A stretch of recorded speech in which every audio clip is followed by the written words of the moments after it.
How are ya? How's it going? There's so much going on. It's kind of nuts. So much going on. And I do have good news. If you like new grunge, this is BUNKBED COFFIN. Amazing artist here on YouTube. Thank you for letting me use your music, Bunky. Go check him out. I linked him in the description. BUNKBED COFFIN.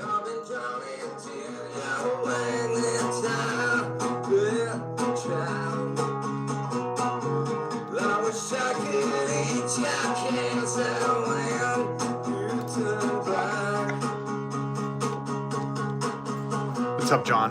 How are ya? Wait, I got a new complaint. Forever dead to your priceless advice. Wait, I got a new complaint. Forever dead to your priceless advice. The stuff the president says is absolutely bananas. He wants to give himself the Medal of Freedom. He wants to destroy other countries. And he's also got a weird lispy slur that we're going to listen to. It reminds me of like a middle schooler with braces who like can't speak right, you know. But he's the president and a loser. Donald Trump. And he's also poisoning our food. Which we'll talk about that too. This is BUNKBED COFFIN. Hey, wait, I got a new complaint. Forever dead to your priceless advice. Hey, wait, I got a new complaint. Oh, and I have audio of Lex Lesnar, whatever his name is. I don't care. These millionaires. Leslie Wexner. I have audio of his lawyer telling him, shut the f up or I'll you. No joke. We'll listen to that in a minute. While he was testifying about Epstein.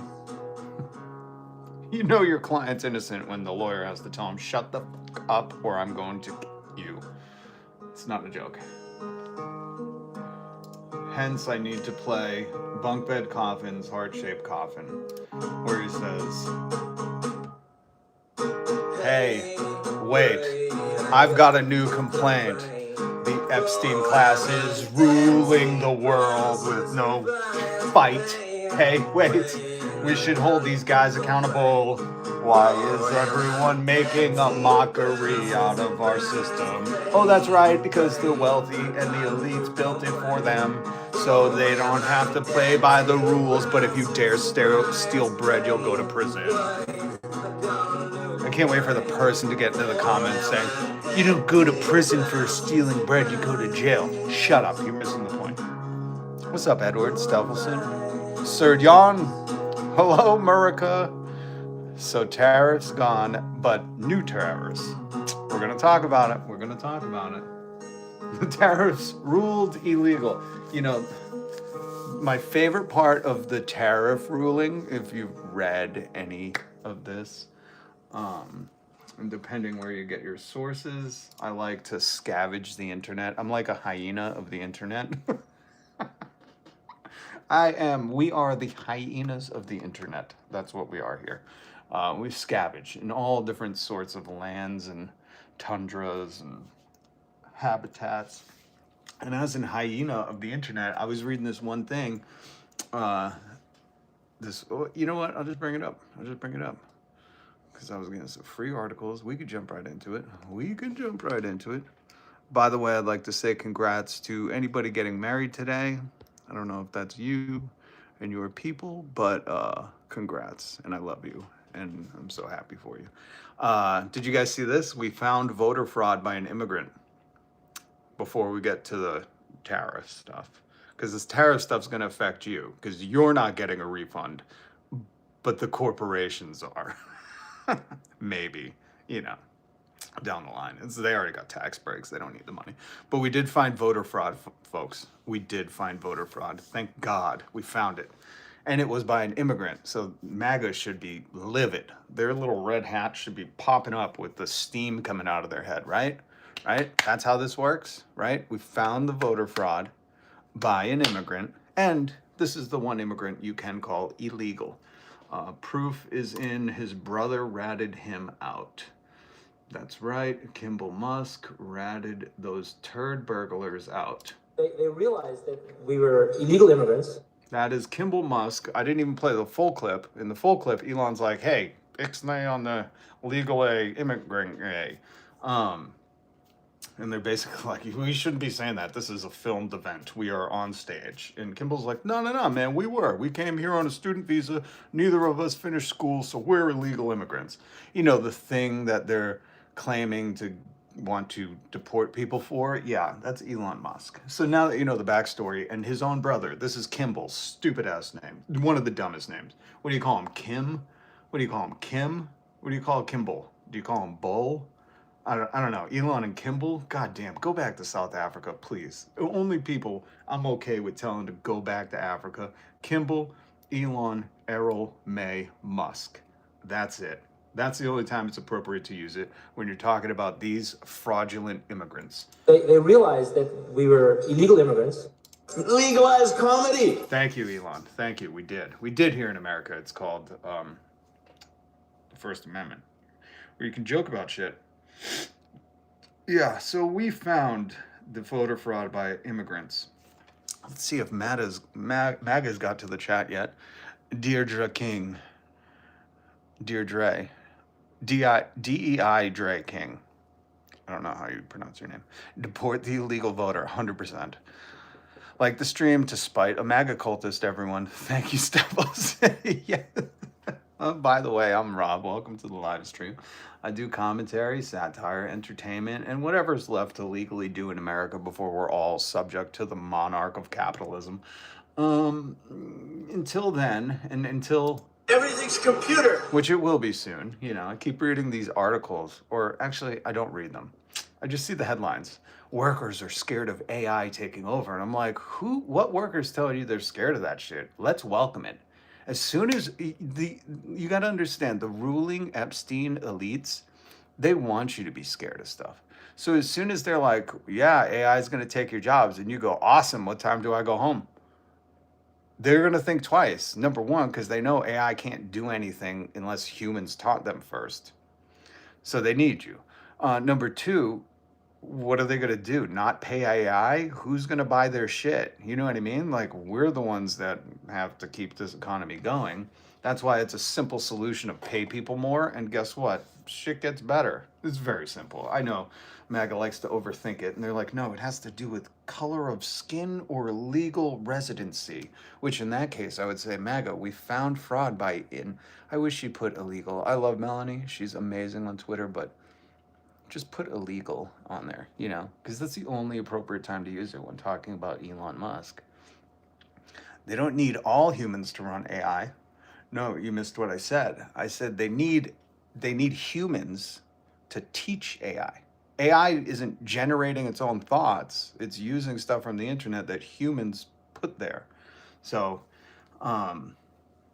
when they threaten to replace you with robots and AI, you say, great. What time do I punch out? Where's my severance? And are you voting for UBI? Because what is AI going to go and buy from Amazon? Is AI shopping at Walmart? I don't think so. They'll rethink it. So we just got to flip the script on these people. They're simple. They're simple idiots. That's what it is. Ooh, thank you for the gift. Dave Schweister. I don't know if I pronounced that correctly, but you know what? That last name reminded me of Schwinn Bikes. Remember those? You aren't going to have a job anymore. Who gives a shit? What, do you like your job, Lord Alcatraz? My God. He's like, yeah, I love fucking stacking boxes at 3 a.m. in the morning. It's sweet. That's the only human interaction I get on a daily basis. Who gives a fuck about a job? You know? We have a cabal of elite, sacrificial, whatever you want to call them, running things. I don't give a shit about jobs. I'm sorry that you do. That's really what I see that comment on. Just 88. You broke too. Welcome to America, where 60% of the country is living paycheck to paycheck. The other 30% is the upper middle class, which is not you. And then the last 10% are the elites running everything, trying to convince you that your job is the most important thing. Okay, pal. Never seen a headstone before? It's usually not listing their fucking resume. Good God, people. Good God, people. Anyways, so we found the illegal immigrant who committed voter fraud. MAGA. Are you going to get your pitchforks and go after him? Or are you going to call ICE on him? These are just honest questions. I want to ask MAGA because is Mike the Pillow Man Lindell going to pursue this? Is Donald Trump going to call this out? Because they love to say, you know, illegal, or Joe Rogan. Well, Joe Rogan. Joe, do they think we're babies, Rogan? Smart people don't like me. We know, buddy, we know. Where is Joe? Do they think we're babies, Rogan? Where is he?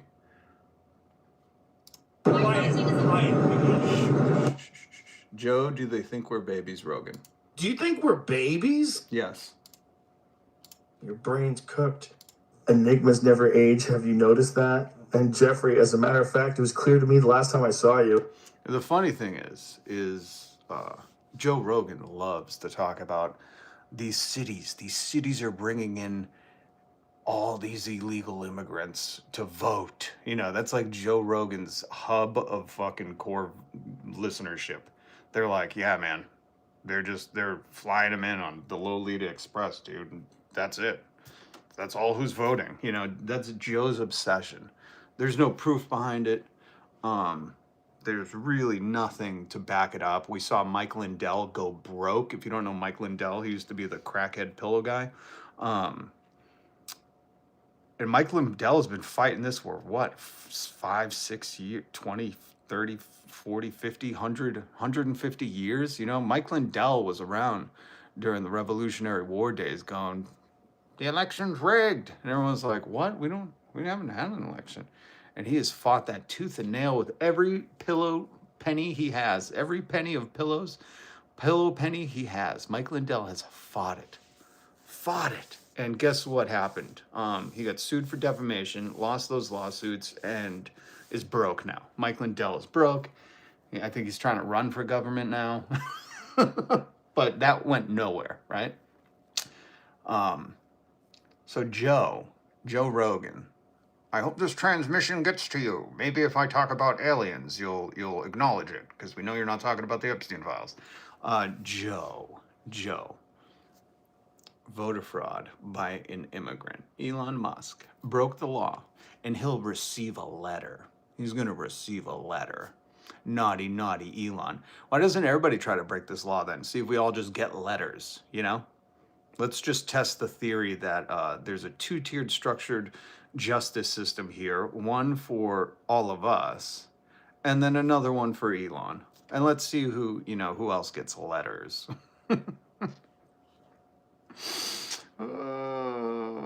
Just like the president, 34 felonies, no jail time. That's got to be a record. That's got to be. Did Guinness show up to be like, wow, 34 and no punishment? Okay, all right. We'll put that in the book. But yeah, he's going to receive a letter of reprimand from the Georgia State Election Board. Just so you know, it's probably a gerrymandered red for sending pre-filled absentee ballot applications in 2024, which is, against the law. And I'm pretty sure there couldn't be any people in Georgia in jail for cannabis, could there? Well, you hope not, because if he's sending voter fraud ballots out, you would just hope that they would punish those people, because we would take our democracy more seriously than locking people up for a proven medicine. Don't forget to hit that like button. Thank you, Sir Yon. What's up, Raygun? Who is Soros? Can he pay me too? Yeah, can Soros pay me? Who keeps saying Soros? Like, I love these people who are like, another radical grifter who wants everything for free. And you're like, yeah, that's it. This is so favorable to capitalism and the billionaires who make their living off exploiting people that they're just pumping money in to say, Soros is pumping me filled with dough. That's how I got these shirts and this fucking thing I've been wearing for 20 years. We have so much dough. It's not the Tucker Carlsons. It's not the Nick Fuentes. It's not the Tim Pools who built his own skate park to, I'm guessing, lure little boys there. I don't know. Why would you build a skate park in the woods? Weird, dude. Anyways, who also admitted to being duped into taking millions of Russian money.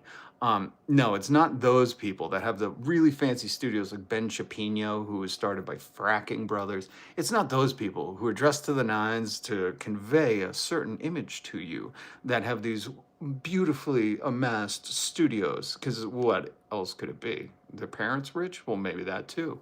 Tucker Swanson is also the cold night TV dinner host or heiress to the TV dinners.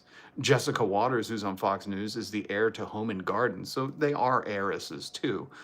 But my point really is trying to make these people critically think about someone who says tax billionaires into extinction. Don't let them be billionaires anymore. Billionaires shouldn't exist. They should be content being 999 millionaires. I really want to reach out to you and think, make you think, the billionaires are funding that? The billionaires are funding people to say, tax them so they don't exist? Okay. That's the level of thought process that some of these people have. And it's, it's almost cancerous. I would say your brain is filled with lumps of cancer, like fucking coal on fucking Christmas Eve for you, That's probably all you get, because Santa Claus probably hates you. Anyways. But yeah, if a billionaire wants to fund me, to say tax you at 100%, I would totally take that money. They don't, just so you know, they don't. You should look into what they do finance. I know here in Massachusetts, they do finance no taxes on them. Because when we put in a wealth tax here in Massachusetts, guess what? It wasn't the millionaires fighting it, it was the billionaires. So, but that's okay. You don't have much lived experience or brains. So, we got to tolerate it. Or we don't. Hard left, Rob. All right, let's get into this. First, this is a message for Dave Grohl, because you sat right behind this man, Kurt Cobain, not even during like such tumultuous times. Like I don't know, the 90s were a budgeting era of like angst and, shit's getting hectic, man. This capitalism stuff, Like, it was just blossoming then. Really, we couldn't tell. But that's when the Epstein files were planting their seeds of hatred and oppression and all the gross things that come with that. And we saw greats like Tupac and Kurt Cobain come out of that time. And what really fucking bugs me right now is that Kurt, if you know anything about Kurt Cobain, he's a well-known feminist. Activist, I would even say. First arrest, he spray-painted God is gay. And Kurt was very outspoken. There's even video clips of him on YouTube where some dude gropes a girl in the front of one of his shows, and he stops the show. And it's like, get that motherfucker out. And then Chris is like, boo that man. Dave was there, quiet then too. But Dave is one of the biggest rock bands in the world. And has anybody heard a peep from him? Dave, you have a platform, use it. Ken Casey of the Dropkick Murphys is speaking out. Kurt said stuff like this. And Dave's quiet. I think Dave's a punk. And I've stopped listening to his music because I just can't support people who Dave is on record saying, when you come to my show, there's nothing, it just everybody can come. And we want anybody to be able to come. And it's like, man, that's not what Kurt wanted, because there's these people out there that Kurt was like, yeah, we don't want them here. We don't want the people that are hate-filled coming to our shows. We don't want them listening to our music. And I stand by this message, and this is why I also love Kurt Cobain. But we got some news to get to. Where's the tariff stuff? Hold on, let me see if I can find it. Oh, here it is. Okay. So, Sardjan, we are Antifa forever. And your grandparents were probably Antifa. And if they were alive, they'd probably smack you in the back of the head for being such a stupid knucklehead. And they go, where did the people go wrong raising you? Or were you raised by feral hogs out in the fucking jungles of Mississippi? Or whatever you have out there. Where is my Donald Trump? I was watching his press conference. And man, that dude is an idiot. Have you noticed how stupid he is? Jack White is speaking out too. Jack White is on fire. Jack White is a smart dude because some of his commentary on Trump and Joe Rogan. What did he call Joe Rogan? Your uncle who got his UFC degree in the garage or something. Jack White is funny as shit, man. I like Jack. And I like his music. But here's Donald Trump clearly reading, okay? Because he's looking down, struggling, holding himself up. I didn't take a picture of it because we don't need to see this turd burglar. Everybody knows what this guy looks like. It looks like a bird, a one-legged bird made a nest in his fucking head with hay. And it's funny because you can really see the bald spot. The light is hitting it in a weird spot. Eek, yuck. But I would just want you to listen to what he says, okay? This is during his speech about the tariffs. And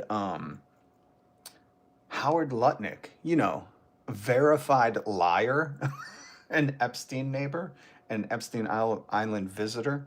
You remember him. If you're new here, hit subscribe, hit the notification bell. You don't want to miss some of this stuff because we went over when Howard Lutnick said in front of Congress, he was like, all right. I did go to the island, but it was for brunch. And I took all my kids and I left with all my kids. And here on the show, we were like, what? A baking powder? You left with all your kids? No parent says that. As a parent, and maybe you're a parent, maybe you have a parent, and maybe you went somewhere with your parent. At no point in living memory of humanity collectively has any parent said, oh, went to McDonald's with all my kids and then came home with all my kids.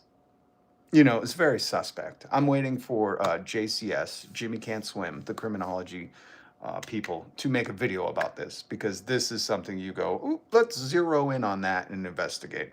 What do you mean you left with all your kids? What? So yeah, Howard Lutnick standing. Howard, I left with all my kids. Lutnick is standing behind Donald Trump. And I want you to hear what Donald Trump says, and then we'll talk about the tariffs. What license has ever been issued? Why is he slurring? I'm sorry, I got to pause it already. This dude's like, like his health is not only in decline, but I'm starting to believe that medication is propping this dude up, and that's it. He's like a bag of mayonnaise just injected with steroids. Without the right to charge a fee. You would get a license, you charge a fee. You got a license, you can charge a fee, right? What the fuck is this? He doesn't even sound like Donald Trump. I'm going to start from the beginning. Guys, do you guys remember when they were like, Joe Biden's so old? We can't even say that about him because we're like, who gives about it? Who cares about his age? It's the people that he's molesting. That's what we care about. The age of them, What license has ever been issued without the right to charge a fee? You would get a license, you charge a fee. It's automatic. You got a license, you charge a fee. Did they just put braces on him? Is Donald getting braces? Oh, poor Donald. He just got braces. Everybody, back up.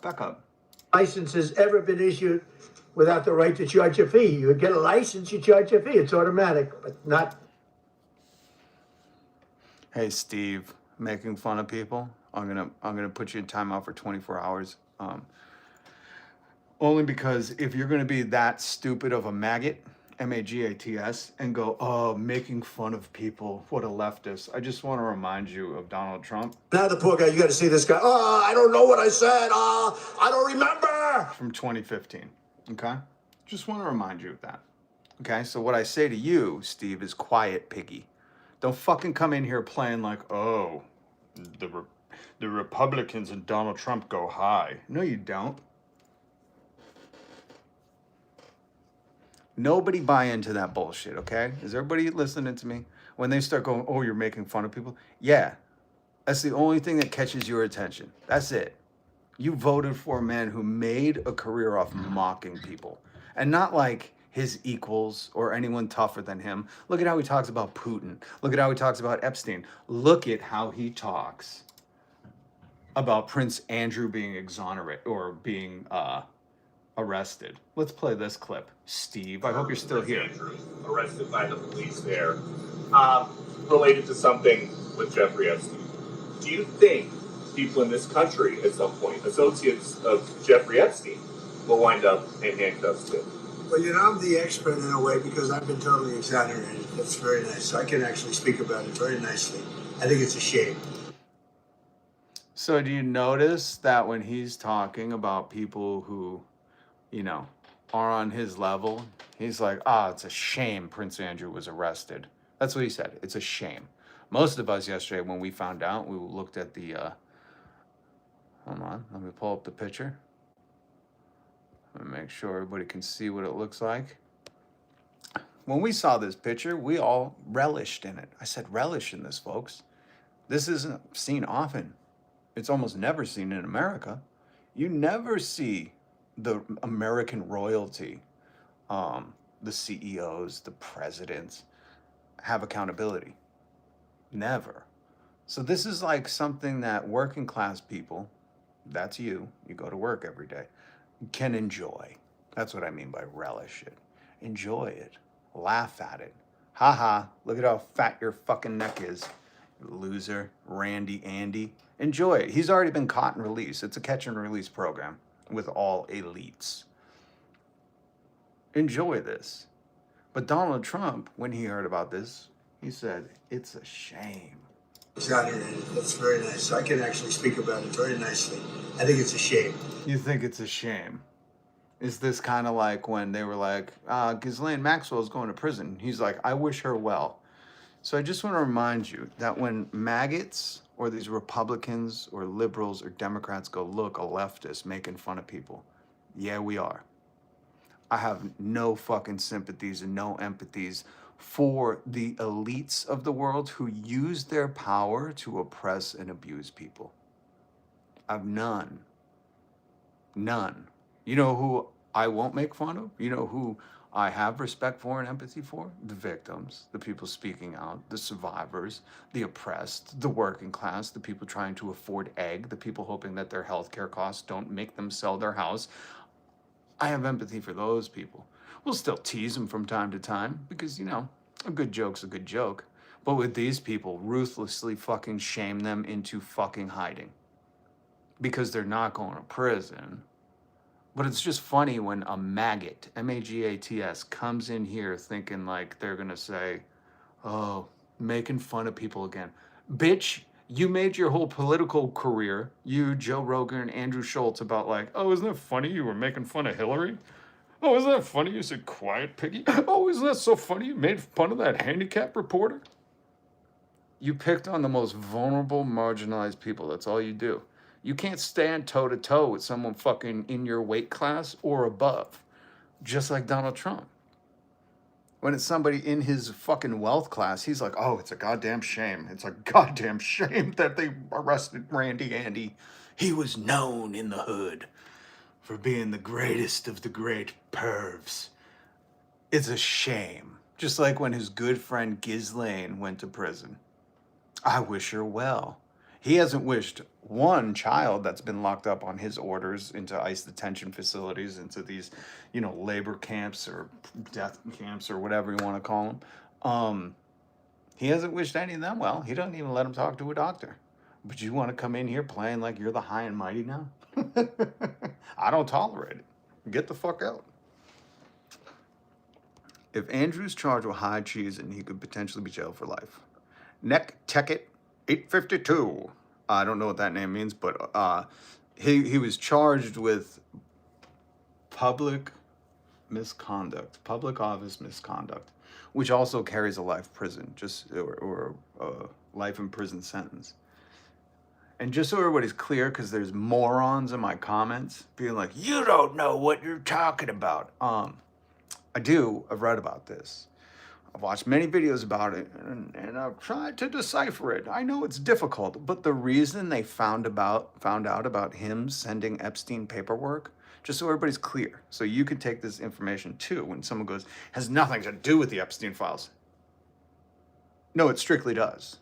They found out he was sending Epstein that insider trading information through the Epstein files.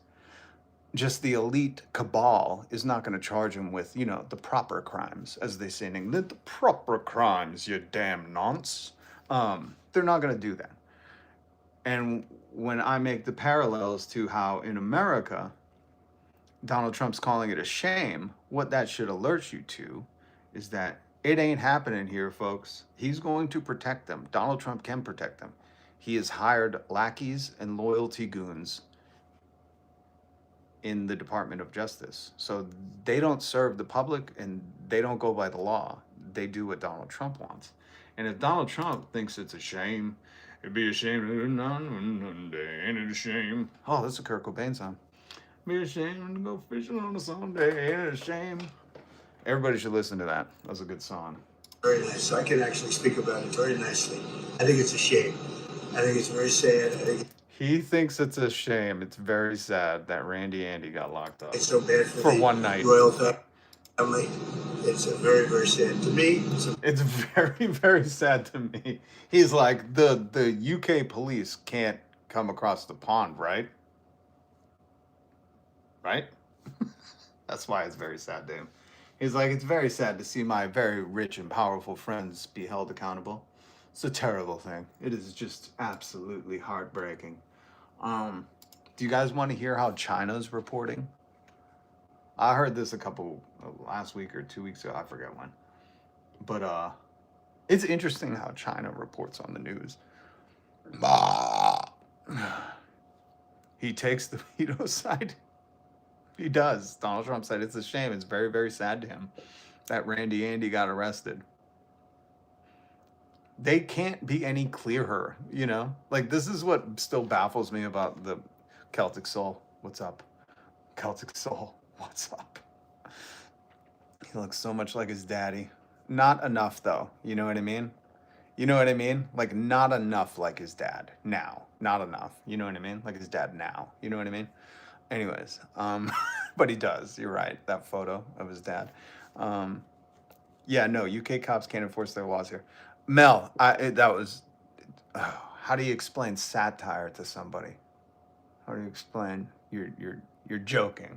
How do you explain that?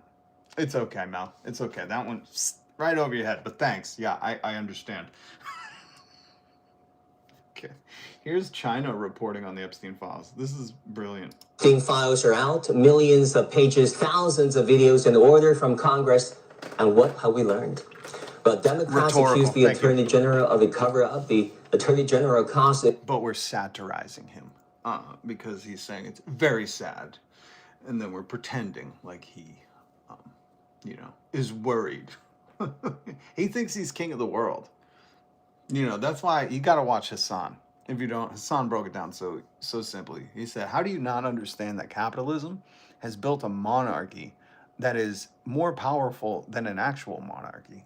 Capitalism has built a monarchy here in America where the CEOs and these corporate billionaires not only own the politicians, the Department of Defense, the laws, they rewrite them, they surveil us, but even the true-to-life monarchy, one that we as a country were proud to break away from and have a revolution, to have our own freedoms and to get away from.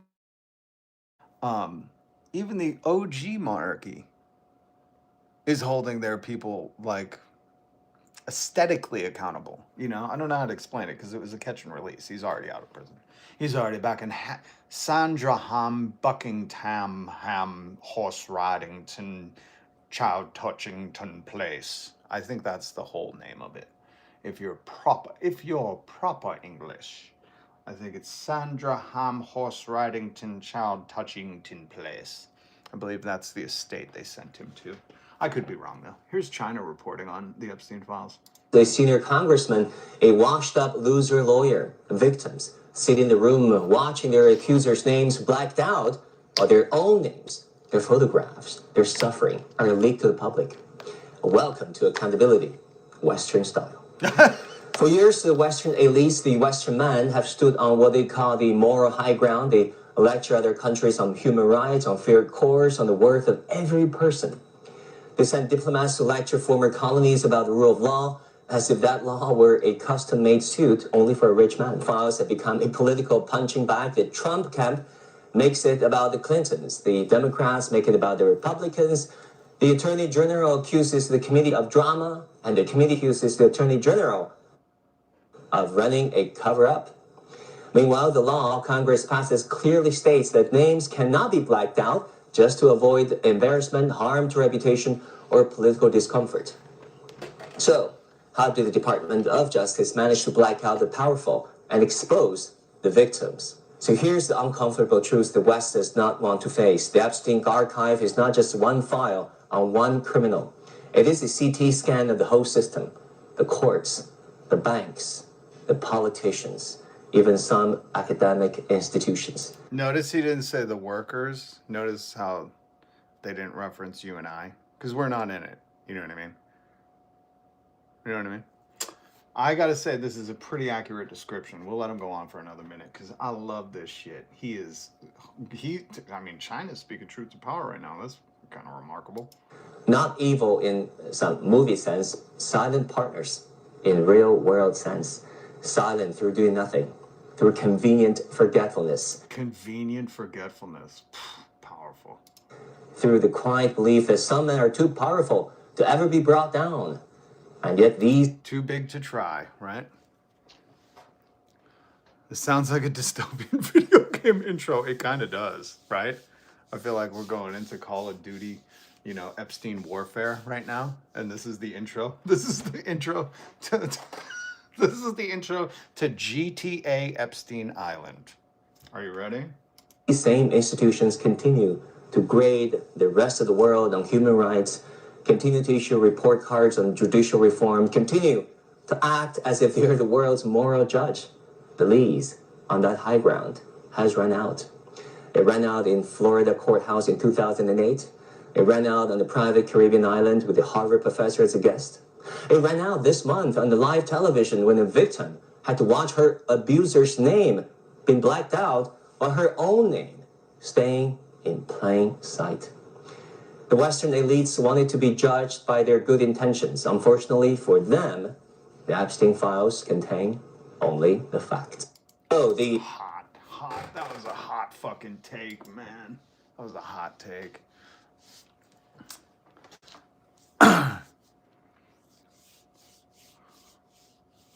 I said it long ago, the true depth of the files will never be seen. Too much money and power controlling the reins. It's a big club. We ain't in it, comrade. That's right, Celtic Soul. Yeah. Those are very true comments. But where do we go from here? You know what I mean? I think that's what everybody's wondering. Where do we go from here? I don't think we vote our way out of this. You know, just call me nuts. I don't think there's voting to get out of this. I think we exile them to Epstein Island, you know. I think that's, you know, if they just want to do their sick stuff, why don't we send them to their islands with their kids, you know? Donald Trump's got a thing for his kid. Why don't he just go to Epstein Island, take his daughter? Did she age out of his, you know, his range? My God, dude. Did you guys hear this story about Epstein? Detroit. Now, I've been telling you that Chuck E. Cheese is in the Epstein files, Life Touch Pictures in the Epstein files, right? All this stuff. And people will be like, oh, it's not like this, it's not like this. Here is Fox News 2 Detroit. Fox News 2 Detroit ran a fucking story on this because the school system is like, just the mention of the backer to Life Touch photos being in the Epstein files, we can't be having our kids be photographed by the Epstein backers. We just can't, which I say is a good move.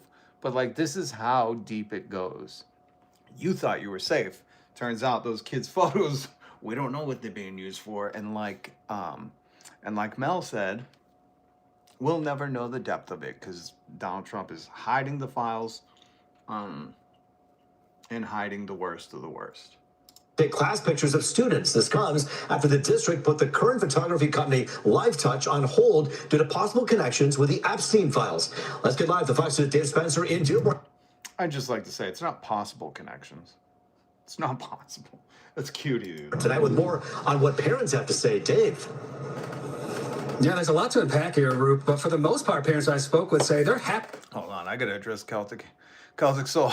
I had an existential crisis when I learned about Chomsky. Me too. And you gotta realize, you know what? He did some good work in his writings, but fuck that dude. You know what I mean? Like, I'm sorry. He was manufacturing the age of consent behind the scenes, and Kim. Happy with the decision by the district. They say when it comes to their kids, they want to see extreme caution issued at every turn. And that's why the district decided to make this move. The move, like you mentioned, putting a pause with the company you hired to take the school pictures. Now, this was all detailed in a letter that went out to parents today from the Dearborn district. It explains the move to pause all student picture sessions with the national company called Lifetouch. This is being done out of an abundance of caution so they can conduct a full investigation. The district goes on to say... I just have to say, too, like... They're going to do a full investigation, and guess what? They're going to conclude nothing, and they're going to be stopped in their tracks. If you haven't, the only reason I say this is Fox 2 Detroit, where they're talking about they're pausing picture day. They're not going to go with Lifetouch photos, which if your kids use Lifetouch, I would call the school system. You know, make your voice heard, because where are those negatives going? Do we have negatives anymore? Where's the cloud database? Is it on Zorro Ranch? We don't know. We just want to find out. But the reason when they're like, there's going to be a full investigation. Oh, why so professional? That's adorable. The rich people don't have laws. This is America. And the reason I say that is because I've been following this thing on Zorro Ranch. I haven't really been talking about it because I want to see what comes of it. But there are people in the government in New Mexico who have been fucking stomping to get Zorro Ranch investigated with the possible buried bees, you know what I mean? And they're coming to dead ends at every turn. Nobody's helping them. They're being stopped. Another billionaire, Epstein class elite, bought the Zorro Ranch and was like, yeah, I'll totally let you do a walkthrough. So there, it doesn't matter. It doesn't matter who you have in government. Like, was it Celtic Soul said? They own everything. And when I say own everything, I'm not talking about like, yeah, BlackRock owns your neighborhood. They own all the stores in the mall.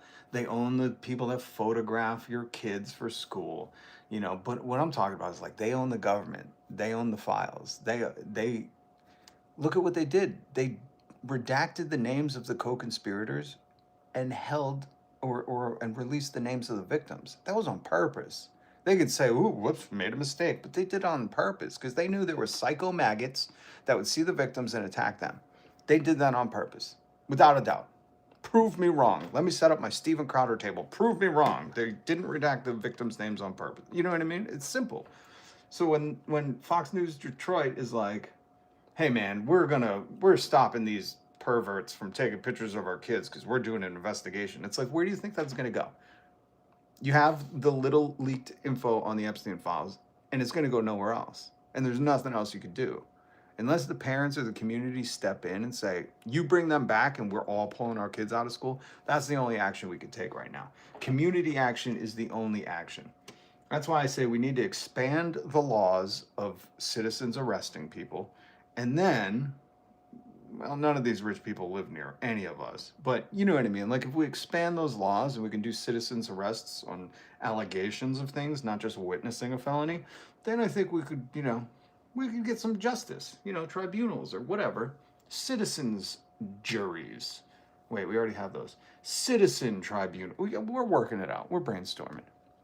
Cat's out of the bag. There's nothing coming back for this. Yeah, you don't.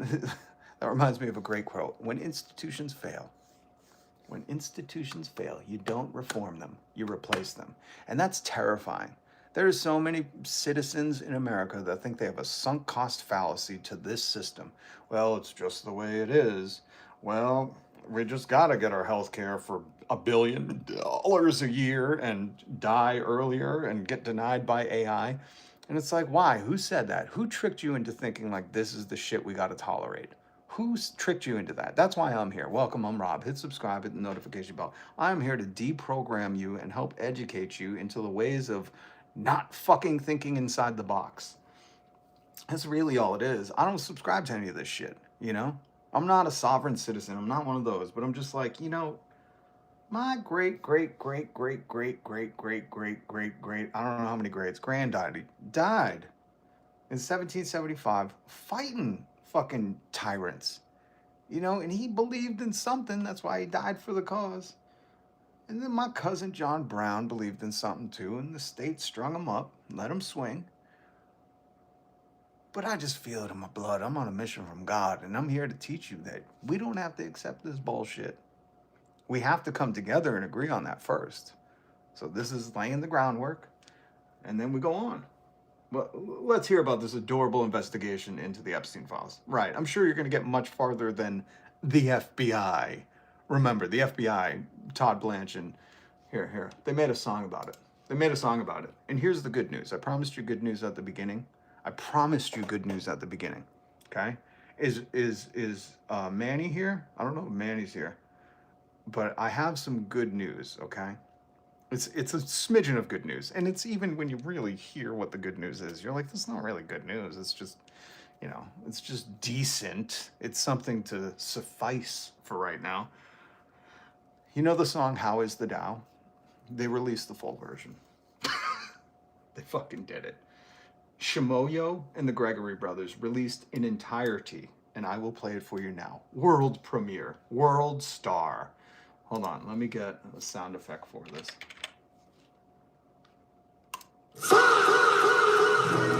Do you swear or affirm under penalty of perjury that the testimony you're about to give is true, so help you God? I do. How many of Epstein's co-conspirators have you indicted? His truth is marching on, one-eyed dollar.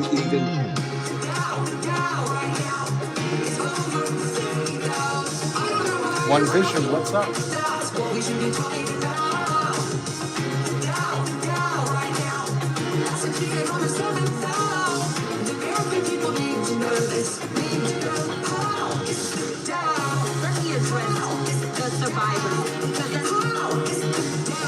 Will you turn to the survivors? This is not about conspirators fully redacted. Who's responsible? Are you able to track it? The survivors gave testimony to the FBI. Files pulled from the website. I just have to pause because I'm enjoying this a little too much. We are living in a dystopian, because when you understand what the context of this song is, not just that they auto-tuned the news, but really what the news here in America is, once you start to understand that the news here in America is about a cabal of these fucking psychopaths, these perverts that are running everything, every store at your mall, the people that take photographs of your children at school, to the government, to the FBI, to all of these motherfuckers. When you understand that this funny song of the summer in the winter of our discontent is referencing that, you feel like you're losing your mind. Sorry, I'll let it continue. That we will never see the DOJ released photos of victims didn't want to be known. Who released their names and redacted the men they implicated. You're spending more resources arresting journalists and prosecuting critics. Your boss saying that this administration quote took the freedom of speech. Come on, The Dow right now. it's over 50,000. I don't know why you're laughing. That's what we should be talking about. By the way, the band, they made a video for this, and the band is in the testimony, in the hearing, and these dudes are fucking hilarious. You got to watch the whole thing. I didn't link it in the description, but just look up How Is the Dow Auto-Tune the News full song. It's so funny, but it's like depressing that it's so good. You know what I mean? It's one of those things where you're like, yeah, I wish the news was about like how we got rid of capitalism's healthcare system, and we were like auto-tuning like everybody gets universal healthcare. Everybody gets universal healthcare. You know, I wish we were singing about that. We're not though. We're not. We're talking about anyways. Oh God. It's weighing on me. It's weighing on me. Here's Rep Thomas Massey talking about the Epstein files. Oh my God. Some of them will be embarrassed, but some of them need to go to prison. And yes, agree. Here. I second that. Can we just do it? Can we just do it? What's with all the bureaucracy? Even England's like, damn, America, step your game up. We're arresting kings. Or brothers of kings, second in line to be kings. So how will we... We took his last name away. We said, no longer are you a Windsor, you are a Mountbatten. And I don't even want to know what slang in Britain is batten. I just can't even guess, you know. Andrew Mountbatten. I don't want to know what the UK slang is of batten. Do not tell me. Do not. I don't want to know if batten is UK slang for underage something. I just don't. But it's proper that he has Andrew Mountbatten as the name now. And he had to go back to Sandra Buckingham Touch Underager Shinton Estate. That's where he had to refrain himself to. We know if this bill has been successful. We will know when there are men, rich men in handcuffs being perp walked to the jail. And until then, this is still a cover-up. Yeah, okay. I like them words, but you know, how do you do the rich men in handcuffs thing? How do you do that? This seems to be America's one sticking point, you know. How do you do that? We have all the evidence. Anyways, we were talking about Life Touch. Creepy name once you think about it. You know, Fox 2 Detroit is talking about how Life Touch, who takes pictures of your children at school, is kicked out until further notice for being referenced in the Epstein files. This is a real news report in America. I can't fucking believe this. Can you believe this shit? Can you believe this? There's no known data breaches here, no unauthorized access to photos that they're aware of, and they say they're looking at potential replacement companies. In fact, that they're aware of. I love that. Guess what? Until a few months ago, none of us were aware of Life Touch. So I don't think you're going to be aware of much. You know what I mean? With old Madame President cover-up. That's what we'll call her. In fact, the statement doesn't even mention Jeffrey Epstein at all. It does, however, provide an internet link to Life Touch's statement, which also denies any misuse of photos, denies a direct relationship with Epstein or the files. I hate that they have to be like, and they denied the thing. Everybody, he denied it. We played his audio yesterday where he was like, couldn't have been me. I don't sweat, bitches. You know, Donald Trump denied it. He self-exonerated, which, I mean, what is he Judge Dredd? Maybe he's Judge Dredd as president, you know? Judge, jury, and executioner. I don't know. Maybe he keeps watching Judge Dredd and he's like, that's me. I get to do all of it. Nobody is copping to this. This is why investigations are important. This is why accountability is important. This is like, who the fuck? Actually, I'll play you Leslie Wexner, the guy who owns most of the stores at your local mall where you shop with your young children. My God. I hear the words coming out of my mouth. We live in a pervert society. We're just being groomed to go into the sweatshops they want us to work at and to, you know, harvest our children or whatever. I don't know. This is so exhausting. But it's important. It's important that we talk about it. It's important that we get the word out. Because I want to see more rich men looking like this. You know what I mean? But with zip ties. I don't even want handcuffs. I want these motherfuckers zip tied. I want to feel the authority had been going through so many Epstein personnel that they ran out of handcuffs and they were like, get the zip ties, boy. Stop at Home Depot and get some zip ties. Oh, God. They all deny it. Who the fuck? Who is going to be like, you know what? That mentioned it. I'm very sorry.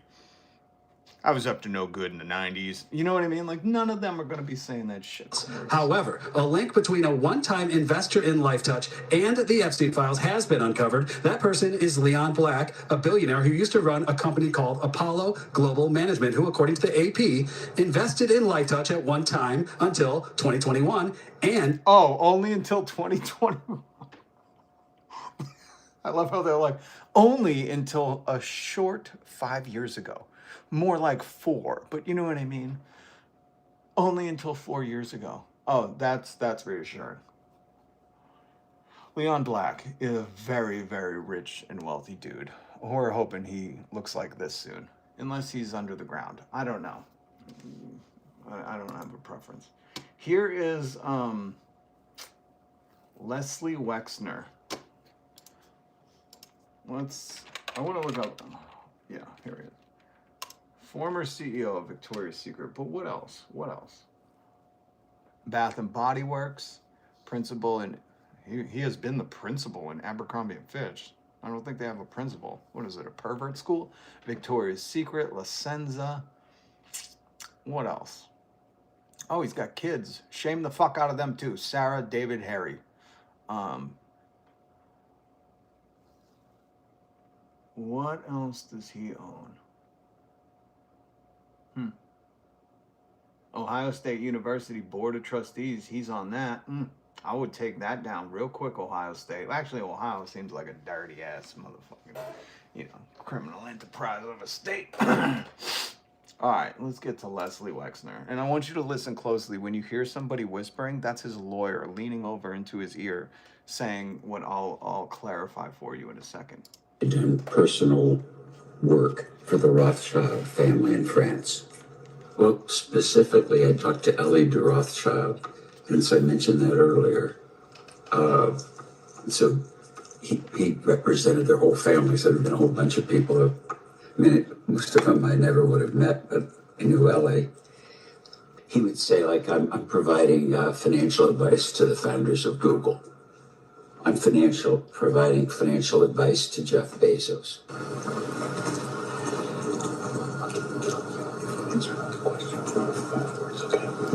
Did you hear that?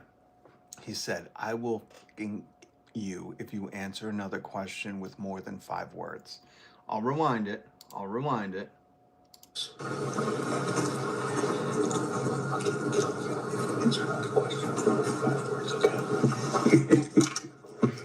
Answer the question. Okay. You hear Leslie laugh after that because he's like, oh, you dumb lawyer. You're a 100,000-aire. You stupid lawyer. I'm a quadrillionaire. I own Victoria's Secret. I'm on the Ohio Board of Trustees. I am untouchable. That's what Leslie Wexner's laugh said.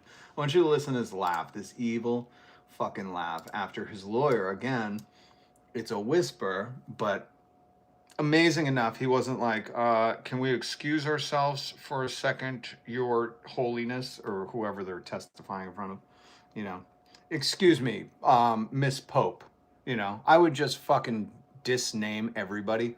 That's what I think we should do from now. That's another part of the revolution that I think is very important. If you ever have to address somebody in authority, like people in the White House press corps, say, Madame President, and let them just get pissed. He can't take it. He has no fucking charisma or sense of humor. Like, he's thin-skinned. So I think a big part of this is our disobedience to their tyrannical fucking authoritarian rule. So just, if I don't give a shit if, you're talking to the manager, you call them, Sir Dean of Store. Just disrespect all of these motherfuckers, because that's what this is. They're doing this to you. They're making a mockery of the justice system that will hold you accountable for a loaf of bread. Well, listen to this laugh. Listen to his lawyer. His lawyer's like, I will kink you if you answer more than 5 words. And then he laughs, and I know that laugh. Because he's like, ha, you think I'm beholden to the law? You've not seen my estate and accounts.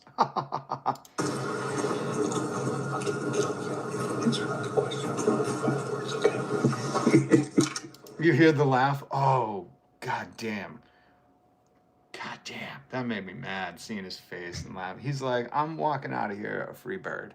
I ain't this dude. We are the true... That's what Leslie Wexner was saying. He's like, we're the true royalty of the world. We own these bitches.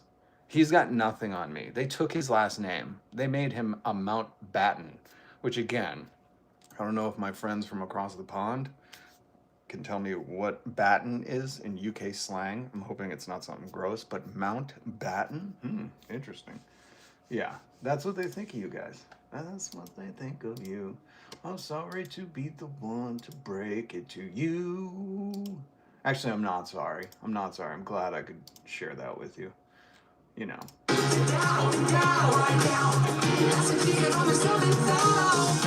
This bitch is doing Leslie Wexner's dirty work. You understand? That's why she did that. She was like, "You stupid ingrates! You should be thankful we artificially inflated the Dow." And all the people just working to afford egg are like, "I'm never gonna retire." Okay, we gotta. Actually, here, let's listen to a little bit of Donald Trump talk about where is it? The tariffs. The tariffs. Listen to this slurring Madam President. Foreign interests and a political movement that is far smaller than people would ever think. It's a small movement. I won by millions of votes. We won in a landslide. A landslide. He sounds like Sid the Sloth from Ice Age, which, ironically, or not ironically, which, interestingly enough, Sid the Sloth hates him. With all the cheating that went on, there was a lot of it. But we still won in a landslide. Oh, hold on. Speaking of cheating. Elon Musk, illegal immigrant cheating in voting. So there it is. We found the illegal immigrant cheating. Elon Musk. Go back to Africa, Elon. This is the only person you're allowed to say it to. Elon, Errol, May, and Kimball. Only people you're allowed to say go back to Africa to is this motherfucker. Go back to Africa. So we found the cheating. We found it. I wonder if Donald Trump and Joe Rogan will mention that. That it was Elon Musk who was doing the voter fraud. I wonder if he'll mention that. Too big to rig. Oh, it's too big to investigate, sir. That's what we're calling the Epstein files. But these people are obnoxious, ignorant, and... They're obnoxious and ignorant. It sounds like the student president who rigged an election to become student president is lecturing the classmates about bullying. That's it, guys. I'm tired of being called a tub of margarine. I am sick of everybody saying a one-legged bird made a nest in my head with hay. No more. He's always complaining, man. You want some cheese with that one? Loud. They're very loud. And I think certain justices are afraid of that. They don't want to do the right thing. They're afraid of it. This was an important case to me, more as a symbol of economic national security. Security. And also... you know what? I just put this together. Stephelson, thank you for the 99 cent super chat. It was Sir John.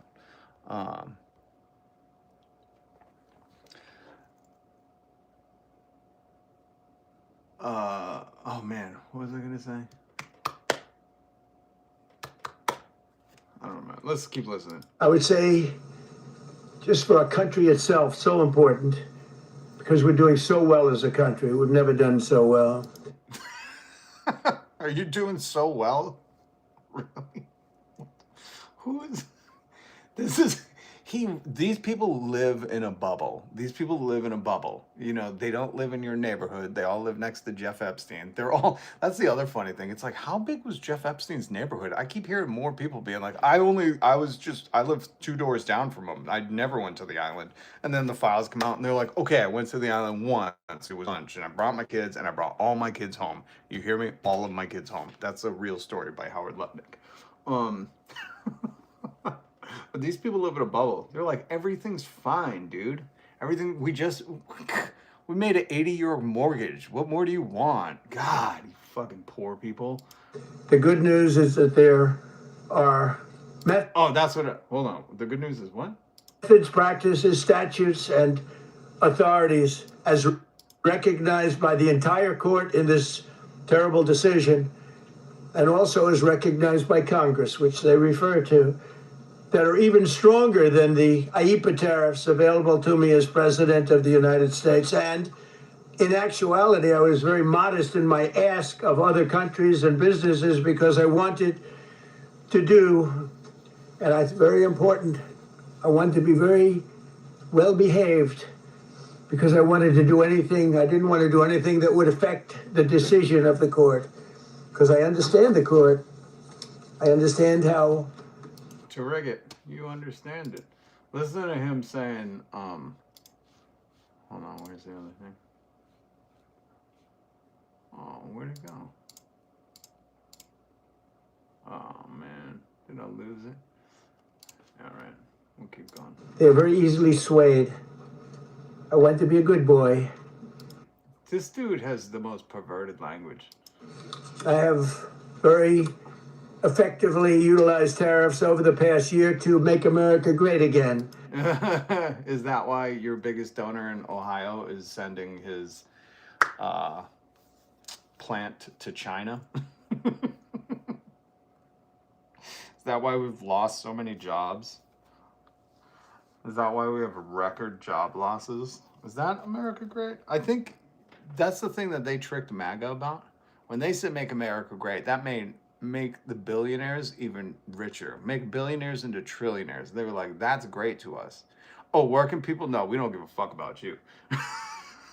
MAGA was like, wait, what? What? Wardistry. Thank you for the $6.99 super chat. Sad to see the U.S. descent into fascism with the Trump administration. As a Canadian, we miss our allies who once stood as an example to the world. I agree, man. It's more than sad. Oh, what's up, Jess? It's more than sad. It's horrifying because you see a small percentage of Americans like complicit. You know, that small percentage being the Proud Boys who became the ICE Boys. The ICE capades, the chode enforcement.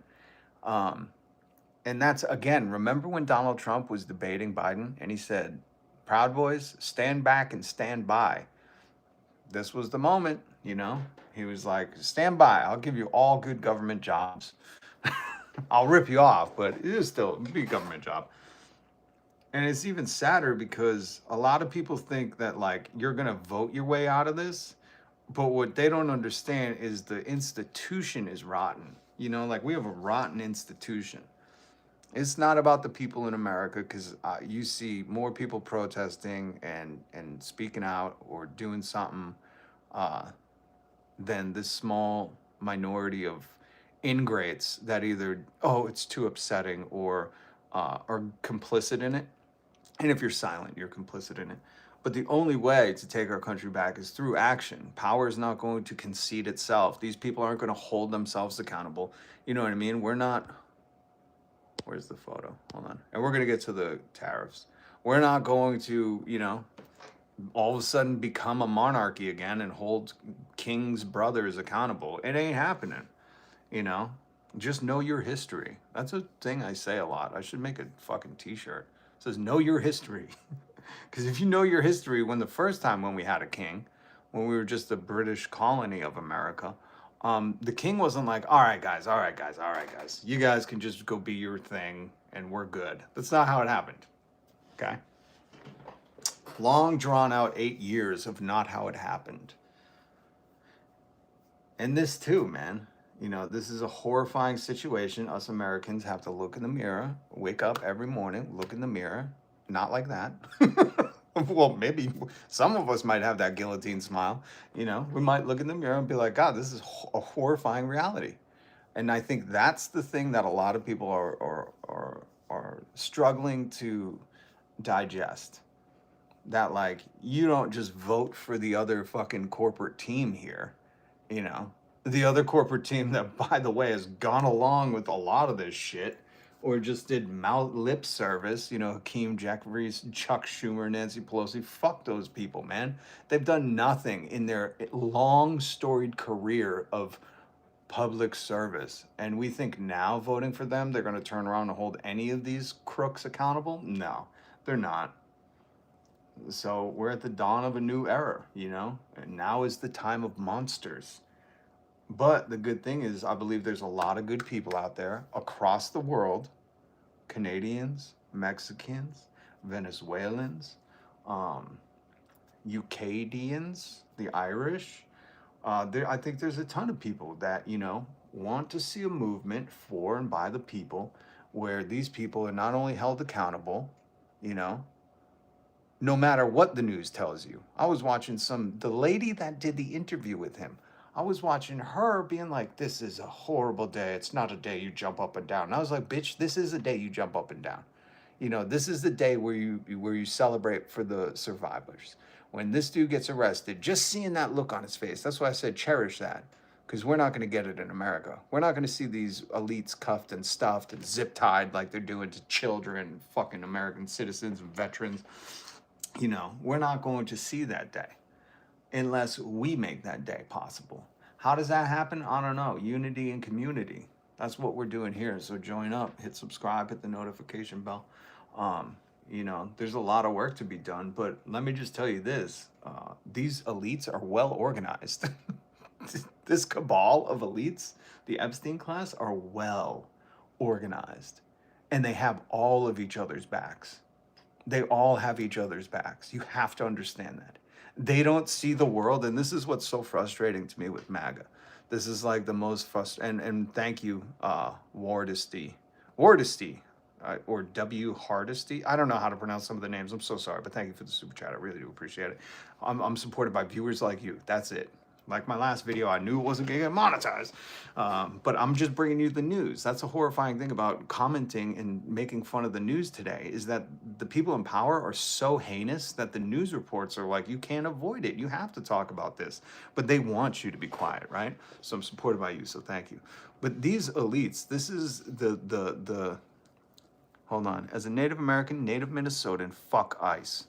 Halang, I don't know if I'm pronouncing that correctly, but solidarity, and I stand with you. And look to Minnesota. Let me just comment that the elites don't see it as red and blue. And if you want me to prove my point, I want you to do this. Go to opensecrets.org. Okay? Do you guys remember the Disney Don't Say Gay controversy a few years ago? It seems so tame now. It seems so tame. Like when you look at the past controversies, like Bill Clinton, I did not have, you remember that? Like that is so tame compared to what's in the Epstein files. He was like, oh, I could go on camera and lie about that. Yeah, that's fine. The Epstein files covered? Okay. Yeah, oh, totally. And my whole point is like, when that Don't Say Gay Disney thing was coming out and everyone was like, oh, we're against Disney. You got to understand, Disney donates to Republicans and Democrats. All these corporations, they're playing roulette on black and red. They buy them all. They buy them all because they have so much money, they can go, well, why not throw money at all of them? You can look this up on your own. This is not like a secret. Like these corporations go, we'll invest in both sides. So they're both beholden to us. So the corporate elites and the Epstein class, they don't see it as like, ooh, red and blue. Oh no, if those liberals get in charge, we're screwed. They don't. They're like, the liberals the Democrats are never going to punish the people who feed them. Are you kidding? They're like, oh, they might do a little lip service like, hey, you can't do a pre-existing condition. That's not even lip service. They do the tamest fucking status quo protection that there is. Because they're all on the same team. It's a class war. And the elites know. That's why we're seeing the Department of Justice, Todd Blanche, saying, hey man, it ain't a crime to party with Epstein, all right, dudes? We stay the same age and they keep getting younger, or whatever the fucking McConaughey said. They're all like, we'll protect everyone. Okay? So important for people to understand. It's just amazing to me that MAGA's still like, nah, man, the red team's got my back. It's like, really? Really? But what you can do is you can look to Minnesota. Look to Minnesota. Oh, look at this, Hassan. Files reveal Epstein was offered chance to buy U.S. Pentagon FBI building. It says Trump continuing his best friend's dying wish. Here. And this was a catch and release program, so I wouldn't call it justice. Not until I see him, you know, holding some real weight in them drawers. But here, if you don't believe me, let's just look at the tariffs, right? The Supreme Court, which was bought off by the Republicans, have a majority, and Donald Trump's complaining infinitely about everything. Everything's always so unfair to him, right? But what I found interesting is that in this article, it said companies that had to pay the tariffs may be able to seek a refund from the Treasury Department. Hundreds have already sued. And I thought, wait a minute. That's not how tariffs work. And that's not me saying it. This is the Walmart CEO. This is Jeff Bezos. These people, when the tariffs came out, the Walmart CEO got scolded by Trump because he turned around and said, we're not paying those costs. We're passing those costs along. And if you shop at Walmart, you've noticed things have gotten more expensive. That's why they put the digital tags on. That's why they removed the other tags and did digital tags so they can jack up the prices when you walk in on a hot day and want a popsicle. They will do that to you. So this really stuck out to me.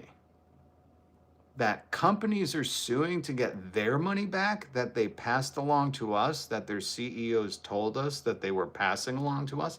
Jeff Bezos got mad because they were showing prices and then tariff charges next to it. And that was a whole news story, if you remember, a year ago. I know there's a lot of news coming at you. Steve Bannon had his way, and he's like, we're just going to send it down the pipeline. We're throwing everything at the wall.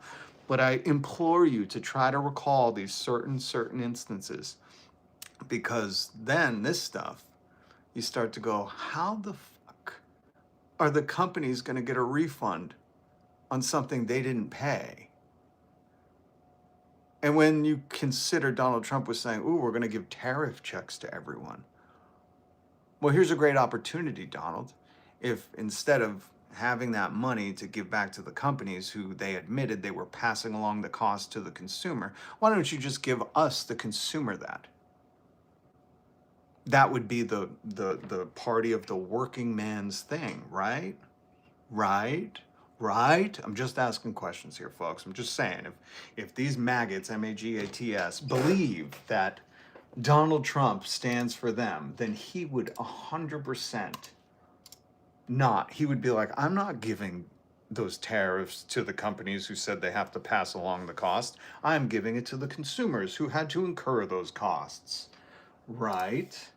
Guys, I'm just asking questions. That's it. But wrong. You can read more of this stuff. We pay the tariffs, a group of small businesses that oppose Trump's tariffs said. No, you don't. No, you don't. Counterpoint. No, you don't. And in fact, I've had to testify against these small business groups. They're called lobbyists. They're called lawyers and litigation lobbyists. And their whole thing is to lie. I've been at the Massachusetts State House and watched these frauds lie against facts and history. So that's their whole thing. You know, because again, I would just say pull the tape. Everything's recorded nowadays. You can listen to these fucking people being like, oh, we can't afford that shit. We're going to lay people off and pass on the costs. That's how businesses operate. In case you're wondering, businesses aren't here to go, you know what, guys? We just really want to have a great product. And if we have to lose money, then we're going to do it. That's not a business. It's funny that people think like, oh yeah, these poor businesses, they just must be losing money right from right. Go on their earnings calls, okay? Besides Jeff Bezos, when he started Amazon and he was, you know, purposely underselling like Zapatos or Zappos and that pet fucking online company. And besides purposely driving his prices down to take a loss to ultimately buy out his competitors and have an online monopoly, outside of those scarce tactics, you know, that the free market hesitates to use, outside of those malicious, criminal, enterprising times, I would say they're not losing money. That's because then you're not a business. Businesses only exist to make money, not to be your friend, not to care about the consumer. And if you don't believe me, let's listen to RFK. RFK, wants to make you healthy again. He wants to make you healthy. What should we put up while we're listening to? Okay, here we go. RFK really wants to make you healthy, right? So he was like, you know what I'm concerned about? Well, I believe that glyphosate causes cancer. I believe that masks, that there's no... Okay, interesting. That's what he believes. Okay. Well, let's see. Executive order late Wednesday directing the Secretary of Agriculture to boost the domestic supply of glyphosate. Interesting. The active ingredient in an herbicide, Roundup. Now, if you are new here, hit subscribe, hit the notification bell. I need you paying attention all week long because we're covering shit that relates to this stuff. Roundup was just in the news because they're trying to settle for $7 billion against a bunch of people who are suing them because they said Roundup caused cancer and they knew it. And, we all have cancer now because we use their product. Because again, American businesses don't give a shit about you. They don't care. And this is the most befuddling thing. This is what I think people don't wake up to, is humans, I should say. Humans, not these Demogorgon fucking Cthulhu soulless husks of bones. But normal people are like, well, that would make no sense. Why would you want to poison your consumer? You'd run out of consumers, right? That's like normal. That's like what you and I think. We're like, that's stupid. You don't want to hurt the people that are giving you the money. You want to take care of them. And they're like, oh no, we know Citizens United said corporations are people, but we have no soul. So they only exist to make money. It doesn't matter if you get cancer and can't afford it. Their friends over in the health insurance company, they'll make some money and they'll all fucking celebrate on their earnings calls. So now that we've established that, I want you to understand that Roundup is just in the news for cancer causing, and they're trying to settle out of court because they're saying, hey man, this is bad PR for us. We gotta, these people keep coming at us with this cancer stuff. Boring, that's what they think of you. And Donald Trump did an executive order saying they need to boost that herbicide Roundup in the name of national security. It's an interesting thing. What are they, protecting cancer? Okay. The order emphasizes increasing domestic production of elemental phosphorus. Oh, just wait until we get a little bit louder. Which is created by mining phosphate to make glyphosate. Bayer currently imports most of its phosphate. Its domestic supply comes from a long-running mine in Idaho that's nearly tapped out. Mine, baby, mine, right? Or was that drill, baby, drill? I don't remember, but it's all poisonous to us. But in October, Trump's Bureau of Land Management, you ready for this, approved the company's proposal to build a new mine nearby on public land. Yeah, some private too, but mostly public. This land is your land. This land is phosphate's land. And Roundup will kill us if we don't take a stand. You know that old song. What's up, Caleb? National security. Yeah, it's national security. Who are you securing, cancer? What the fuck is going on? But just remember, you know who works in this administration who just said, I want you to notice the name of the drug right there. Well, I believe that glyphosate causes cancer. I believe that Shut your rotund little filthy mouth. You don't have to just believe it. There's lawsuits trying to prove it. And that's not my word for it. That's Bayer's word. They're saying all these cancer lawsuits are really harshing our Roundup vibe, guys. And this is like the small news. This is like the news not getting attention. This is like the shocking thing. There's so much happening with the cabal of freaks that are running the show that this is like back tier stuff, This is like back burner. Holy crap, we're all fucked. Oh, here we go. Here's a tweet from, what's that date? Okay. 2024. The herbicide glyphosate is one likely culprit in American chronic disease epidemic, much more widely used here than in Europe. Shockingly, much of our exposure comes from it as a descendant on weed, not as an herbicide. From there it goes straight into our bodies. My USCDA will ban that practice. Oh, really? You're gonna ban it? You're gonna ban it? I'm pretty sure your Madam King fucking made an executive order. They need to boost production of glyphosate, the ingredient in Roundup, in the name of national security. They did this in the name of national security. Now, if you're a MAGA, please point yourself out in the comments so we can block and delete you. In the Netherlands, it's again approved for 10 years. Oh, God. This is what I mean. It's a worldwide cabal. If they think they can make money anywhere, they will do it. They're like, we'll fucking take it. Donald Trump thinks he's Queen Emperor of Earth. You know what I mean? Did you see that? Hope they ban that shit. It's terrible for the lungs. They're, Soul Snatcher, I don't know if you just got in here, but no. This is a February 19th executive order saying they're doing the opposite of not banning it. The opposite would be boost supply. And they're using our public lands to make a new mine.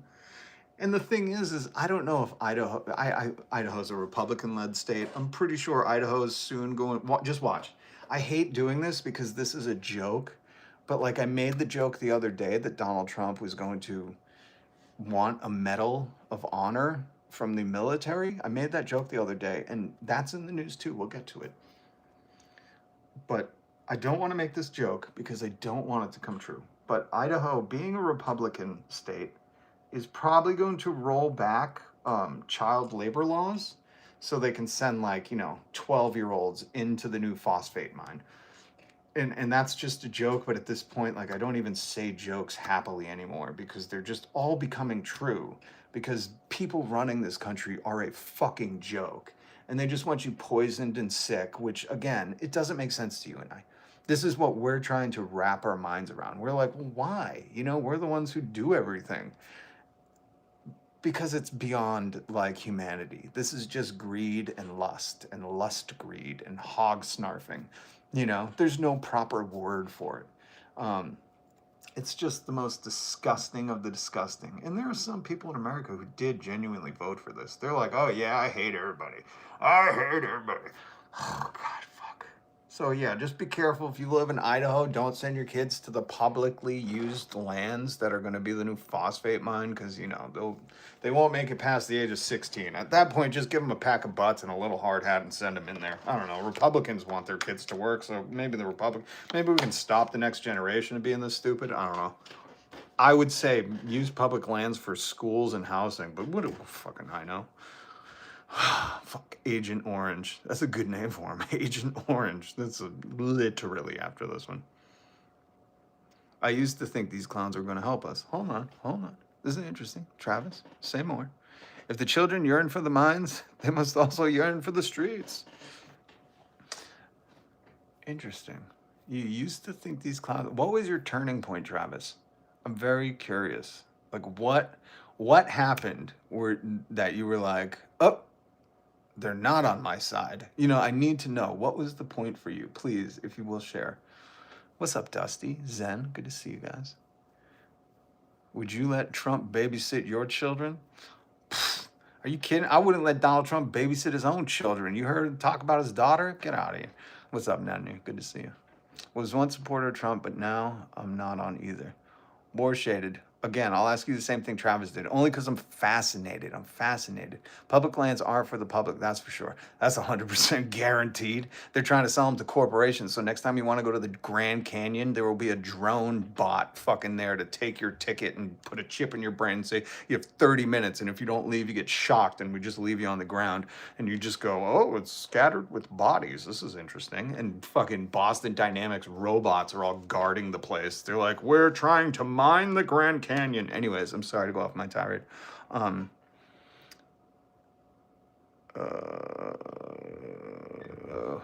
Does anybody? War, was it War? War or Travis? I'm just so War shaded. I'm just so curious if you could just tell me what was the moment, because this is crucial. You might be, um, like the antidote to this. Like we. I know you guys probably aren't into vaccines, but we need some of that, whatever you had, to. I don't want to use that language. I don't want to use that language, but you know what I mean. Travis, hold on. But you might have the antidote. You might be. Trump's 50-year mortgage prices still going up. The constant WWF politics. All right, so you kind of just got sick of it, Travis, huh?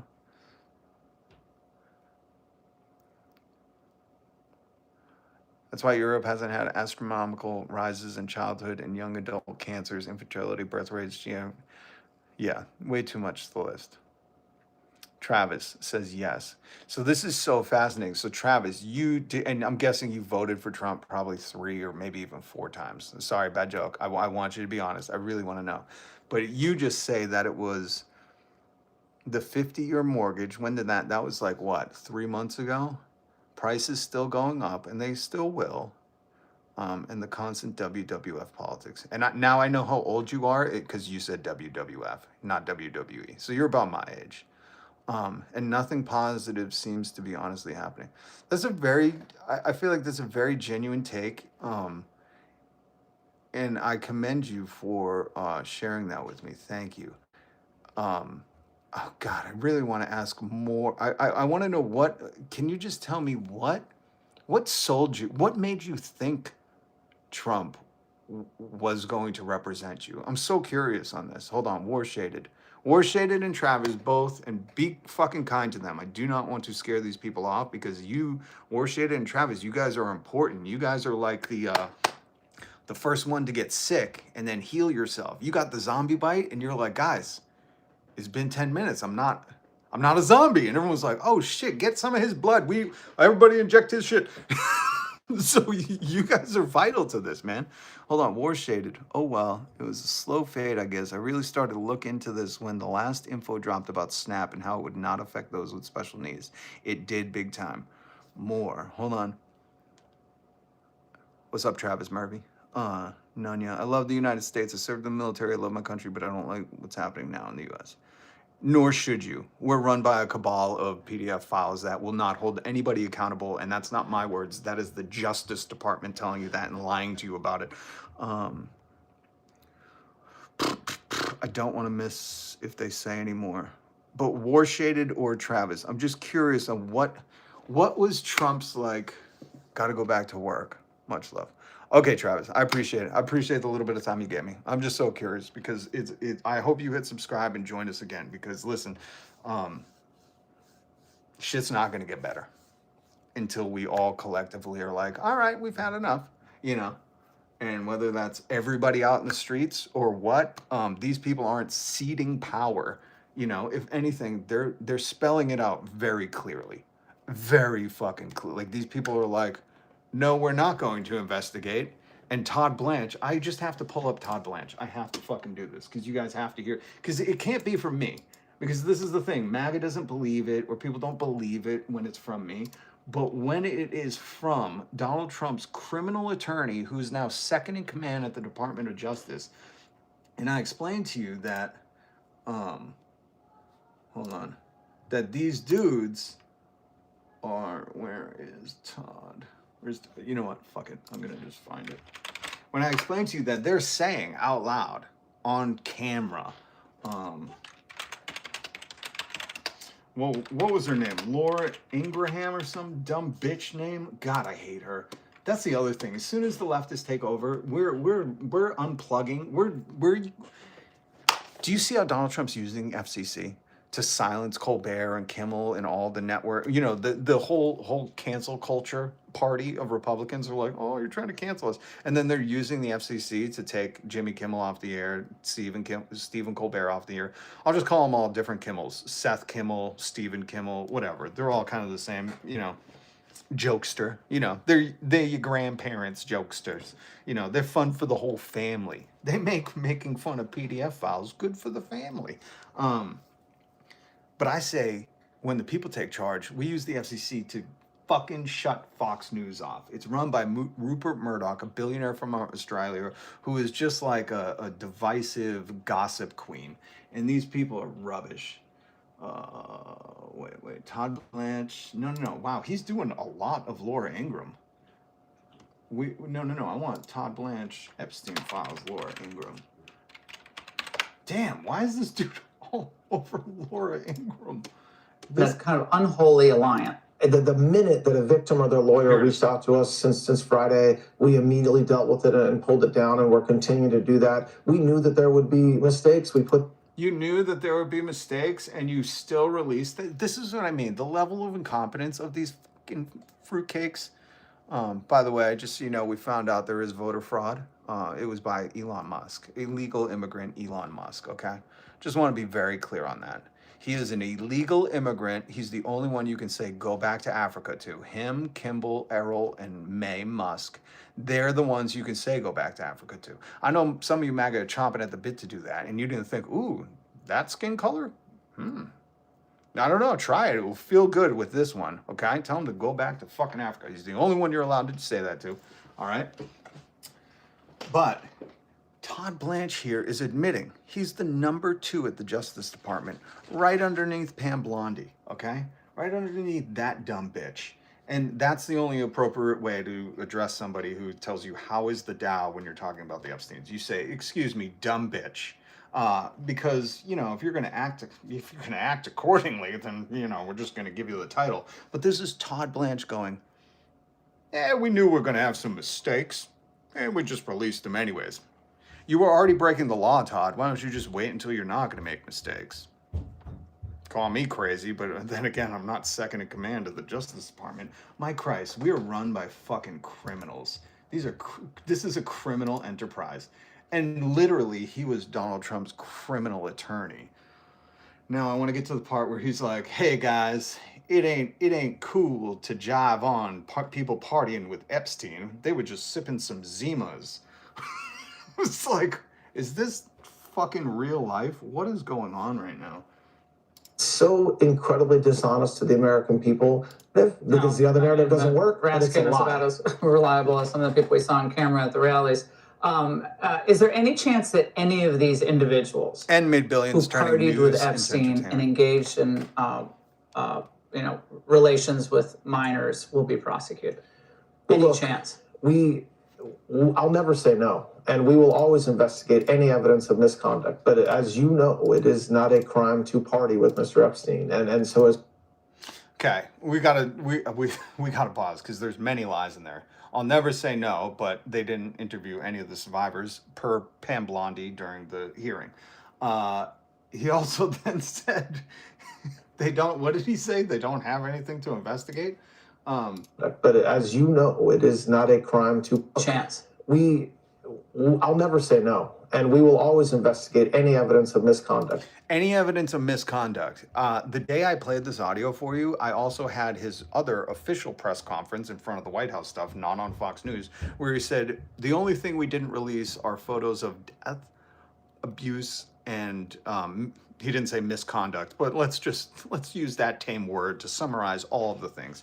So you got to understand, he already said we have more Epstein files that we can't release because it's all misconduct. And here he is a little bit later in the day, 7:15 Eastern time, going on Fox News saying, you know, if I saw any misconduct, I'd probably be investigating. What is death and abuse? Is that not misconduct? How do you, these people are redefining words right in front of your eyes just to make you fucking be like, oh, well, I trust him. You know, he's got an important tie on. Fuck you and your tie, Todd. You're a criminal attorney and you look like a fucking washed up rapper. God damn it. But as you know, it is not a crime to party with Mr. Epstein. Why don't you throw in sipping on some Zimas on a yacht, you fucking twat? Do you hear this? This is the second in command at the Justice Department, acting like a criminal attorney. I've had a few. I can tell you that they want to downplay the severity of it. Like, hey man, it ain't no crime to be crossing an imaginary line with some flowers. My client here was just a florist that was transporting let's say, herbal medicine across these beautiful imaginary lines that you only see on maps. You don't see them when you're driving. This is a bullshit artist. Bullshitting you. Are we all clear on that? By the way, I had to put up Kurt Cobain because I just need to remind people how fucking rad Kurt was. Dave Grohl. Fucking shots fired, baby. I'm calling on you, Dave. You haven't spoke up. You're pretty silent fucking, I don't know, writing another stupid fucking love song. Dave Grohl, fuck you. Sorry. How do you sit behind this man and watch him pull gropers out of the audience and be like, kick them out? And Dave's like, everyone's allowed at my show, even Todd Blanche. Fuck you, Dave. Music is so important, and Dave Grohl is such a fucking loser.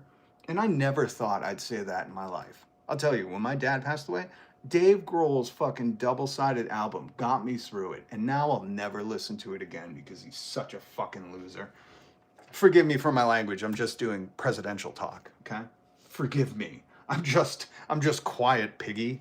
I'm just using presidential language. Can you believe this, dude? Hey man, it ain't no crime to sip some Zebas with old Epstein. You know, he did a lot of other things. That's what Todd Blanche should have said here. Here, I'm gonna finish this. I could be a perfect fucking lackey for these assholes. I'll never say no. Okay. And we will always investigate any evidence of misconduct. Right, but as you know, it is not a crime to party with Mr. Epstein. And you know what nobody's doing right now? Talking about all the wonderful things Epstein did. You know?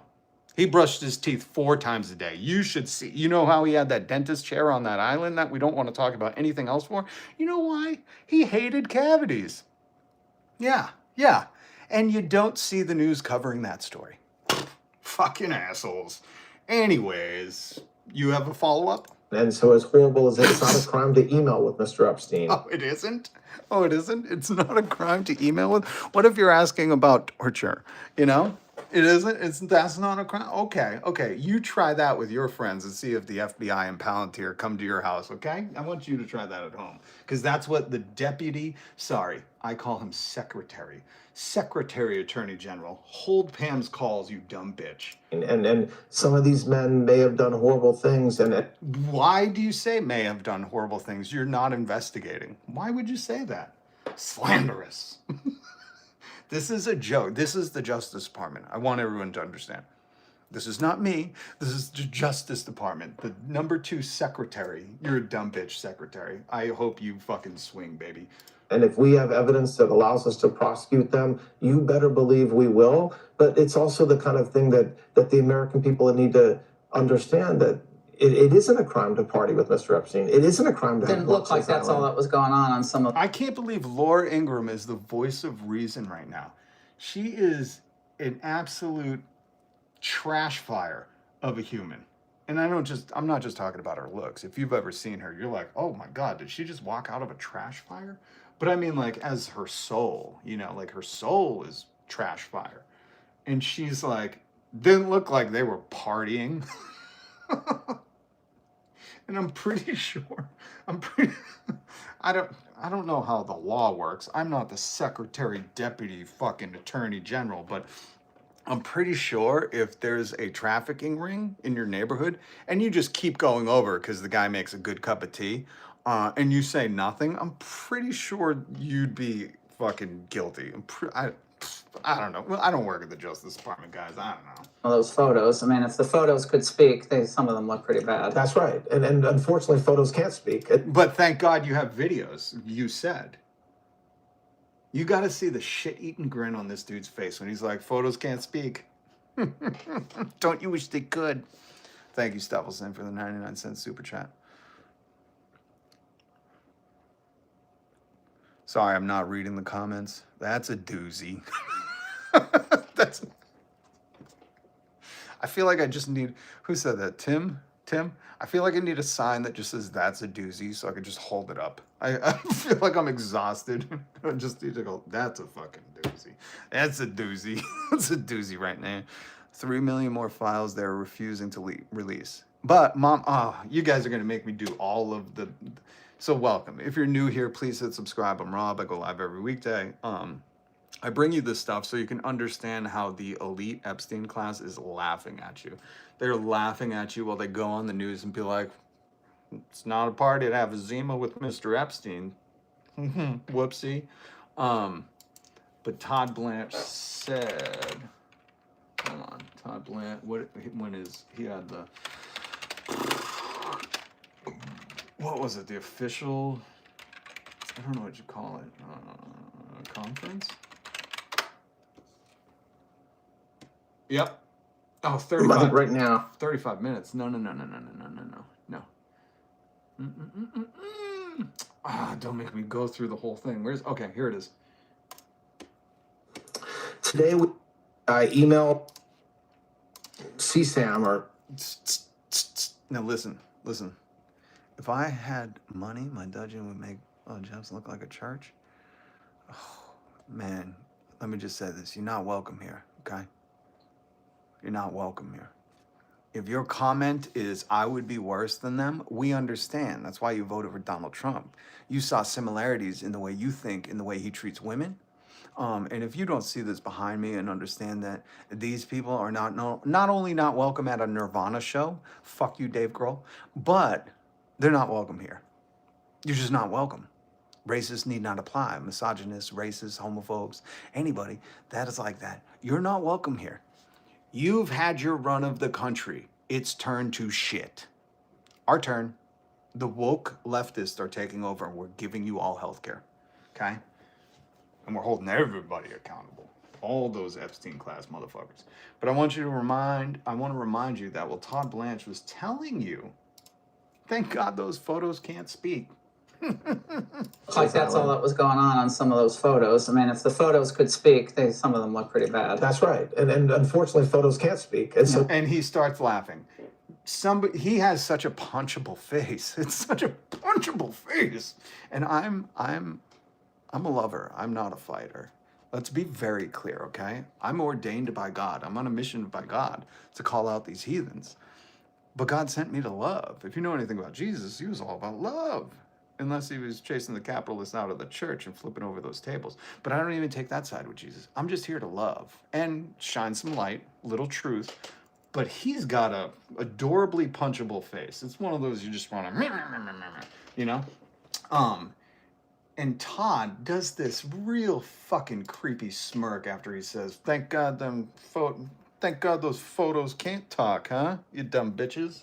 Those photos. I mean, if the photos could speak, some of them look pretty bad. that's right. And unfortunately, photos can't speak. And so we need witnesses and we need Are there evidence. video tapes that you all have, or They're all released. Are there videotapes y'all have? They're all we put it all out, man. Here, I just want you to understand the fucking blatant lying. Like they're like, oh, these dodos won't call us out on this shit, or won't hold us accountable, or won't hold us to the standard of human decency. It's not even like a Law and Order standard. It's just like being a decent human. Here's Todd a little earlier in the day, 11:08 a.m. You saw him at 7:15 p.m. on the Laura Ingraham show saying, hey, we released all the videos. Thank God those photos can't talk, huh? Don't know what you want to do. You can drink Zimas with Jeff Epstein on an island. That's not illegal, folks. And they're like, nobody mentioned drinking Zimas on a yacht with Jeff, but they did mention a lot of other illegal activities. Here's Todd and his official duties as secretary to Pam Blondie. I'm telling you what he didn't release. We just heard him say, we released everything. We released all the videos. Well, here's his official duties a little earlier in the morning. Maybe he has dementia too. I don't know. He fucking looks like it.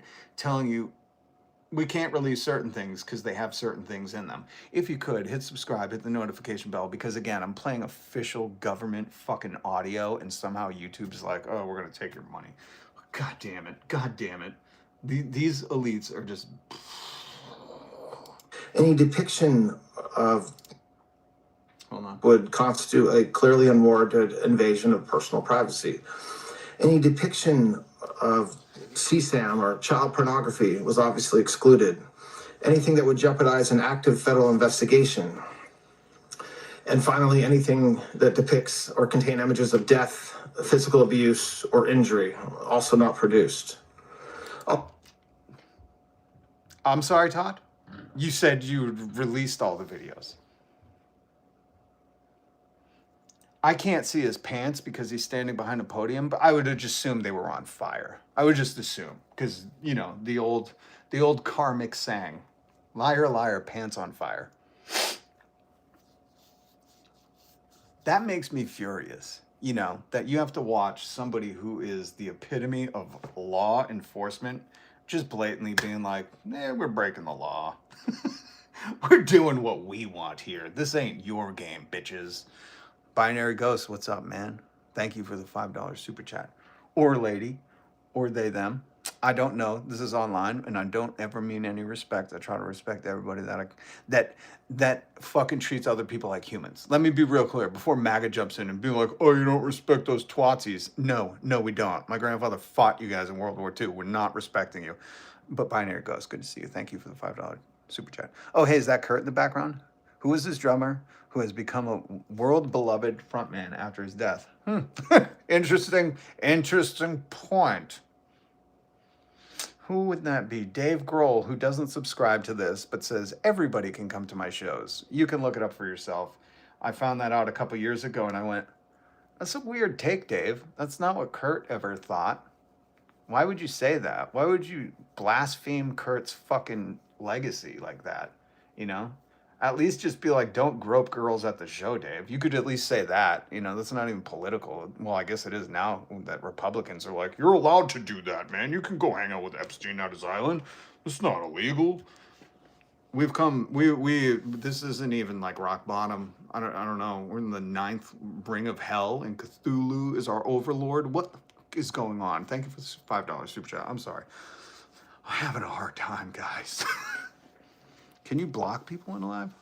The mama of 4 boys. Who you want blocked? We'll take care of it. What's up, Curtis? How are you?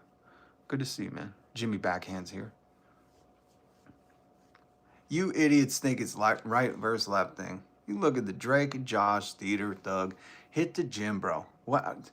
That comment was all over the place, Joseph. I want you to collect your thoughts and retry. We here know it's a class war, not a culture war, and it's certainly not left versus right, you know.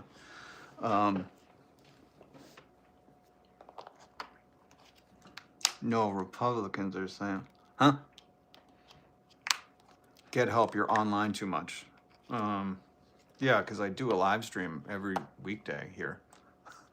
I would say if you're telling me I'm online too much, you might be online too much. I'm doing shit. You're in the comments. So check yourself at the door. It's good versus evil. Well, yeah, Jimmy Backhand at this point, it kind of is. Curtis, you doing okay? Oh, just got broken up with? Fuck, man. I'm sorry to hear that. That is horrible. I would listen to some Kurt Cobain, and then I would follow it with, what's a good, all right, let's give Curtis some good on the rebound music. No, don't be on the rebound. Some good, I'm good on my own. Ooh, you know what's, I can't even play it. You know what's a good song?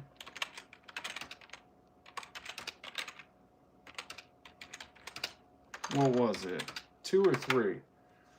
Ashes, Deadpool 2, Celine Dion. That one's gonna get you going, man. All right?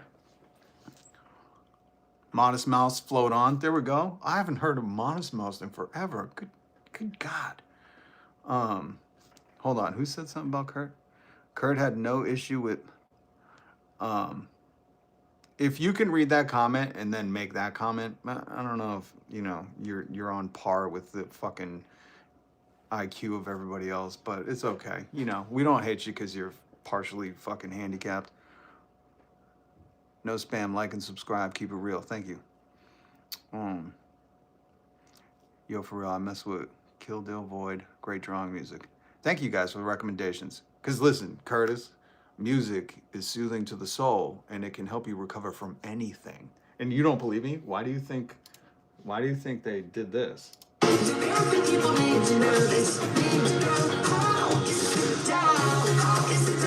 covering up the crimes that have taken place.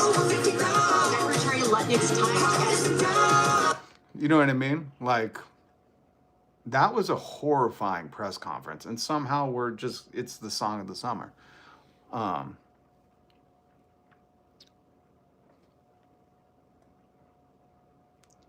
thank you, Edward. Kurt Cobain does rock. Yeah, I would say listen to some Kurt, put on some Atmosphere. What's the other? Oh, you know what's a great band? This one's a little angrier though. This one I listen to when I have to.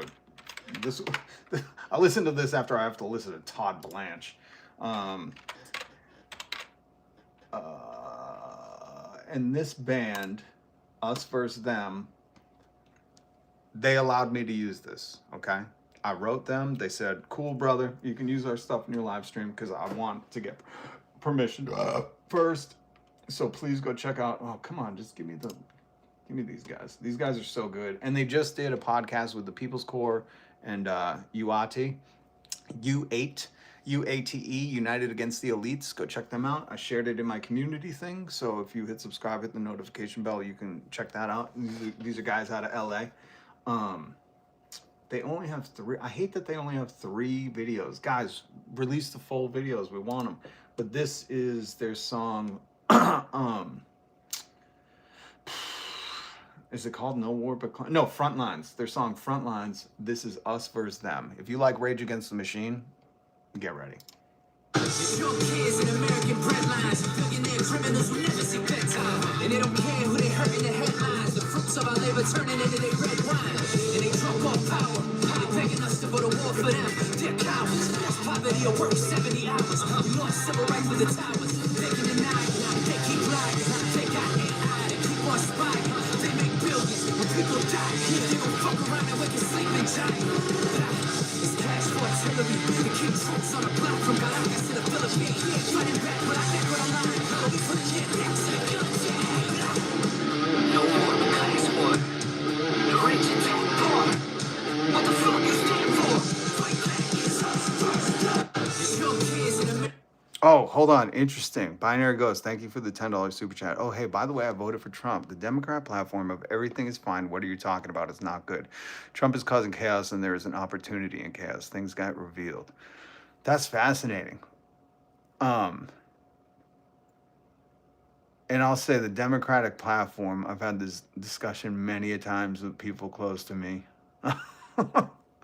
So much so that even at one point they were like, you didn't vote for Trump. And I was like, are you fucking crazy? I've known about Trump since I was born. My family's from New York. You know, like there's no avoiding that fucking sleazebag. He's never, like, there's a reason New York voted all blue. There's a reason Donald Trump left New York. There's a reason he doesn't go to New York. You know what I mean? Like, he's known. You can't be a fraudster, a grifter, a fucking con man in the same neighborhood. You just can't. You can't poop where you eat all the time. And that's why he's in Florida right now, because he's a swamp boy. I'm a swamp boy. What is that Island Boy song? How's that go? He's a swampy boy with a swampy chest. I don't know how the Island Boy song, but I would just imagine they were singing about him. But the Democratic platform of like, hey man, you don't want it to get worse. Look, we got Dick Cheney's wife. She's pretty cool, huh? Is like, that don't work. And this is why I constantly say, like, guys, voting is not going to get us out of this. More importantly, voting blue isn't going to give us health care. They're all fucking tied to their marionette strings of the corporate elite. And people see that, you know? And I think that's what's interesting to me, is that they thought Donald Trump, who is just proven to be a liar, no fault of your own. You were believing people. You know, you weren't reading into it. You weren't doing your research, doing your homework. You got egg to afford. I get that shit. I get there's a contingent of people out there that were just like, well, this guy's promising a whole bunch of shit. All right, fuck it, try it, you know? And now we're here. Then there's a contingent of people like me who are like, oh, like, the funniest thing is I'll get on the phone with my aunts, you know, and they're all from New York. And they can tell you the dirtiest shit about Donald. You know what I mean? Like, there is no fucking scorned person like someone from New York talking about Donald Trump and the shit he's put New York through, the people through. Just think he can't run a charity there. His university's can't, you know what I mean? Like there's so much. So there's people that just know, you know? But it's fascinating to me to see that people really thought the Democratic platform of like, hey man, you know, it's not that, but you're not dead, are you? You know, like didn't work. Cause it's like, yeah, no shit. But then you watch Mamdani, Bernie Sanders ignite fire beneath people, and again, their message was this, humans deserve decency. It was spread out in many different ways and said in many different political avenues. But the whole message is like, you shouldn't have to, you know, pay a huge deductible on top of them taking money out of your paycheck every month to not die. Call me crazy, but I don't know. Like anyone who says like you should just get healthcare with your taxes, I'm like, you have my vote. Fuck it, you know? Whereas that's where it really bugged me with the people who were like, let me roll the dice on Donald. And binary, you've been here for a while, so I'm not criticizing you. And I appreciate that you're open and honest about that. But when someone says I have concepts of a plan, the same guy who in 2015 was like, I'm being audited. As soon as that's over, I'll release my taxes. And then when somebody leaked his taxes, he just recently sued them for $10 billion. Somebody like that, I'm like, I don't trust no concept. I'd like to see more about it, you know? But that's just me. But I think that's another reason why, like, you know, seeing these political pundits, and some of them are very smart. That's the most alluring thing. Bernie getting skunked is why I left the left. The left isn't Democrats. Let me also set this baseline too. Democrats are not the left. I know Donald Trump, even in one of the audio things I had today, he was like, and I'm being railroaded by the left Democrats. And it's like, the Democrats aren't left. They're not. They're center right. You know what I mean? I always call them diet Republicans. Republican zero. Whatever fucking Coke product is coming out this week, just call them that. Because they're not left. I'm a leftist. I believe in housing as a right, basic fucking necessities for people, nationalize the fucking grids. Why are we paying so much for heat when it's owned by corporations where their head is in a different country? You know what I mean? Just tell me what a fucking insurance company provides for you. What's the health insurance company's product? Can anybody tell me? The only thing I can think of is an AI denial. That's the only thing they provide. They're not doctors. They're not medicines. They're not cures. They're not fucking healthcare.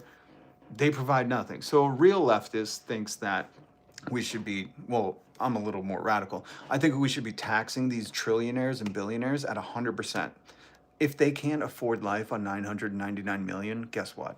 They're living outside of their means. They have too many yachts, too many vacations to Ibiza, too many mansions, too many Epstein friends. You know what I mean? Like they have too much that they may need to cut back. And see, American media has propagandized you to believe that when a politician comes on and says, maybe you shouldn't get a new iPhone, you know, the thing that plugs you into the world that you need for a job that you basically can't exist without. And there's no real competition to fucking get a different kind of phone. I mean, there's a few out there, but get where I'm going with this. When they tell you to stop eating avocado toast, maybe you're just not owning a house because you ate some toast. People don't even critically think about that. They're just like, yeah, that's why those stupid people are poor. And it's like, how come we've never flipped that on its head and be like, if these bitch-ass billionaire class can't afford a wealth tax, maybe they're living outside of their means. How many fucking homes do they have? You know, we don't have any and they have a few and they're complaining? Give me a break. That's what we should be doing this whole fucking time. I don't know. But a real leftist, you know, wants your taxes to go to healthcare, just like it's going to Israel's healthcare right now. We want your taxes to pay for your shit in your community. We want you to have a right to housing, to not fight over egg, not let corporations price gouge and use algorithms to set your rent. And you know what I mean? That's left. Democrats don't give a shit about any of that. Just look at the last election. That's what Binary Ghost is talking about.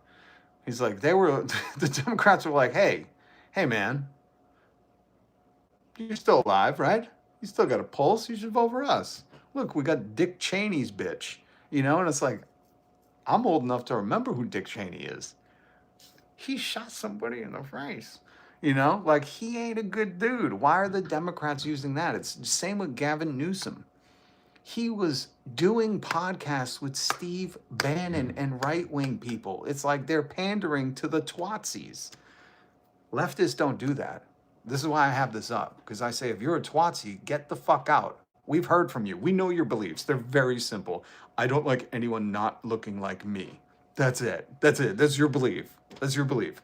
You're fragile. Your fucking view of the world is fucking shattered because anything that threatens you, you can't tolerate in the land of the free. You like to hide behind a fucking cross while saying, oh my God, you know, Jesus this and Jesus that. It's like, Jesus just wanted you to love people, you stupid fucking knucklehead. He didn't say anything about telling people to go to hell or protesting people. You know what he said? Go and protest the fucking capitalists. The people who have power say, woe to you, you fucking hypocrites. You whitewashed tombs, looking all fancy on the outside, but you're rotten on the inside. You are a den of fucking vipers.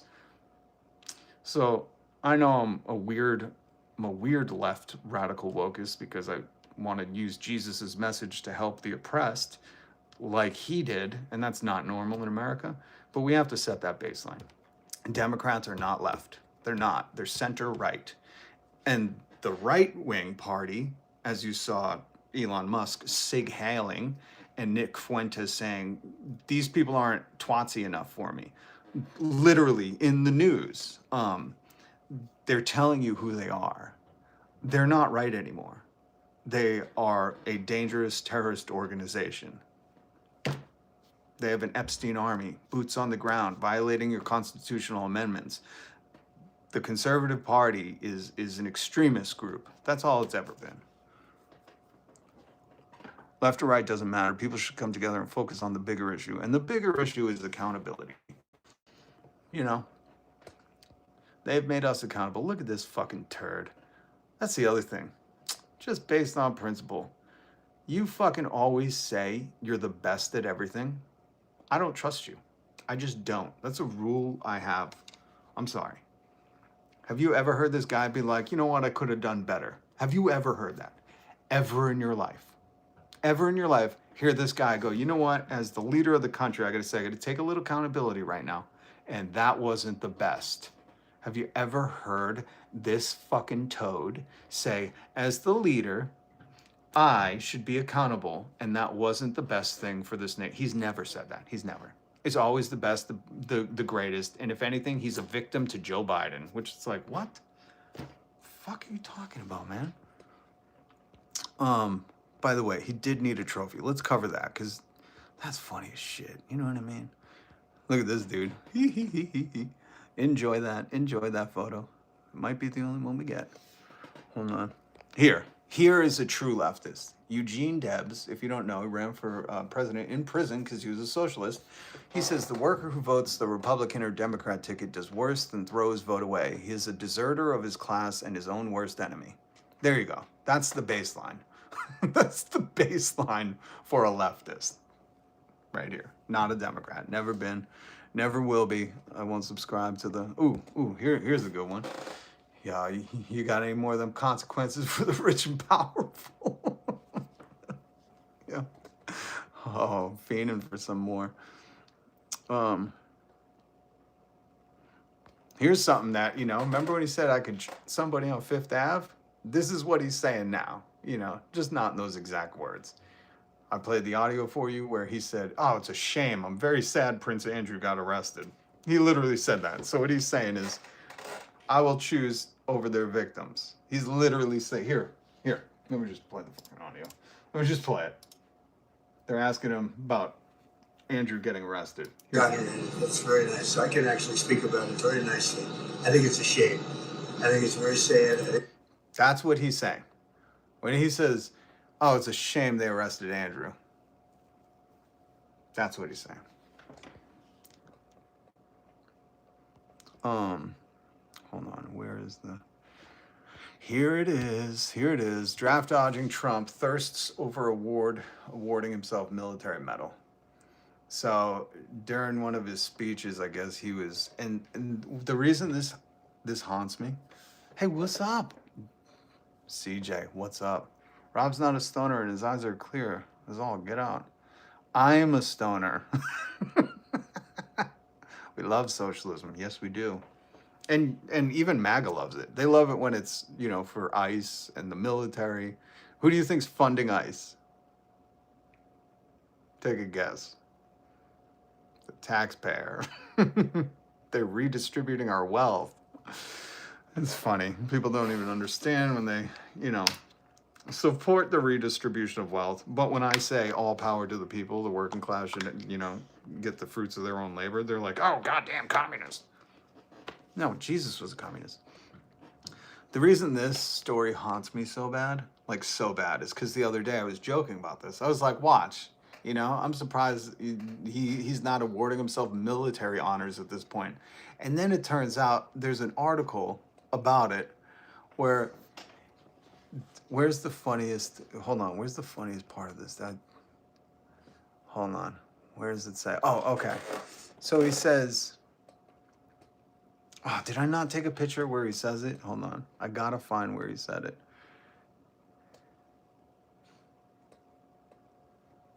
He said, oh, it's after the, okay, so anyway, I shared it in my community tab. He said, I went to Iraq and I was extremely brave. This dude literally has the mentality of like a 6-year-old, you know? Like I went to the dentist and I was very brave. I should get a medal. Like that was his whole reasoning behind awarding himself the Congressional Medal of Honor. He went to Iraq and he was very brave, he says. Thank you for the gift. Hold on, I'm trying to see who sent that. I'll make sure. I can't. Sauce Creek. Appreciate you. And I am a speed freak. I was a big boy. Exactly. Les. Listen, I linked the article down below. You got to read the whole thing, or just if you hit subscribe, notification bell, go to my community tab because I screenshotted it because I'm horrified that my jokes are becoming reality for this joke of a regime.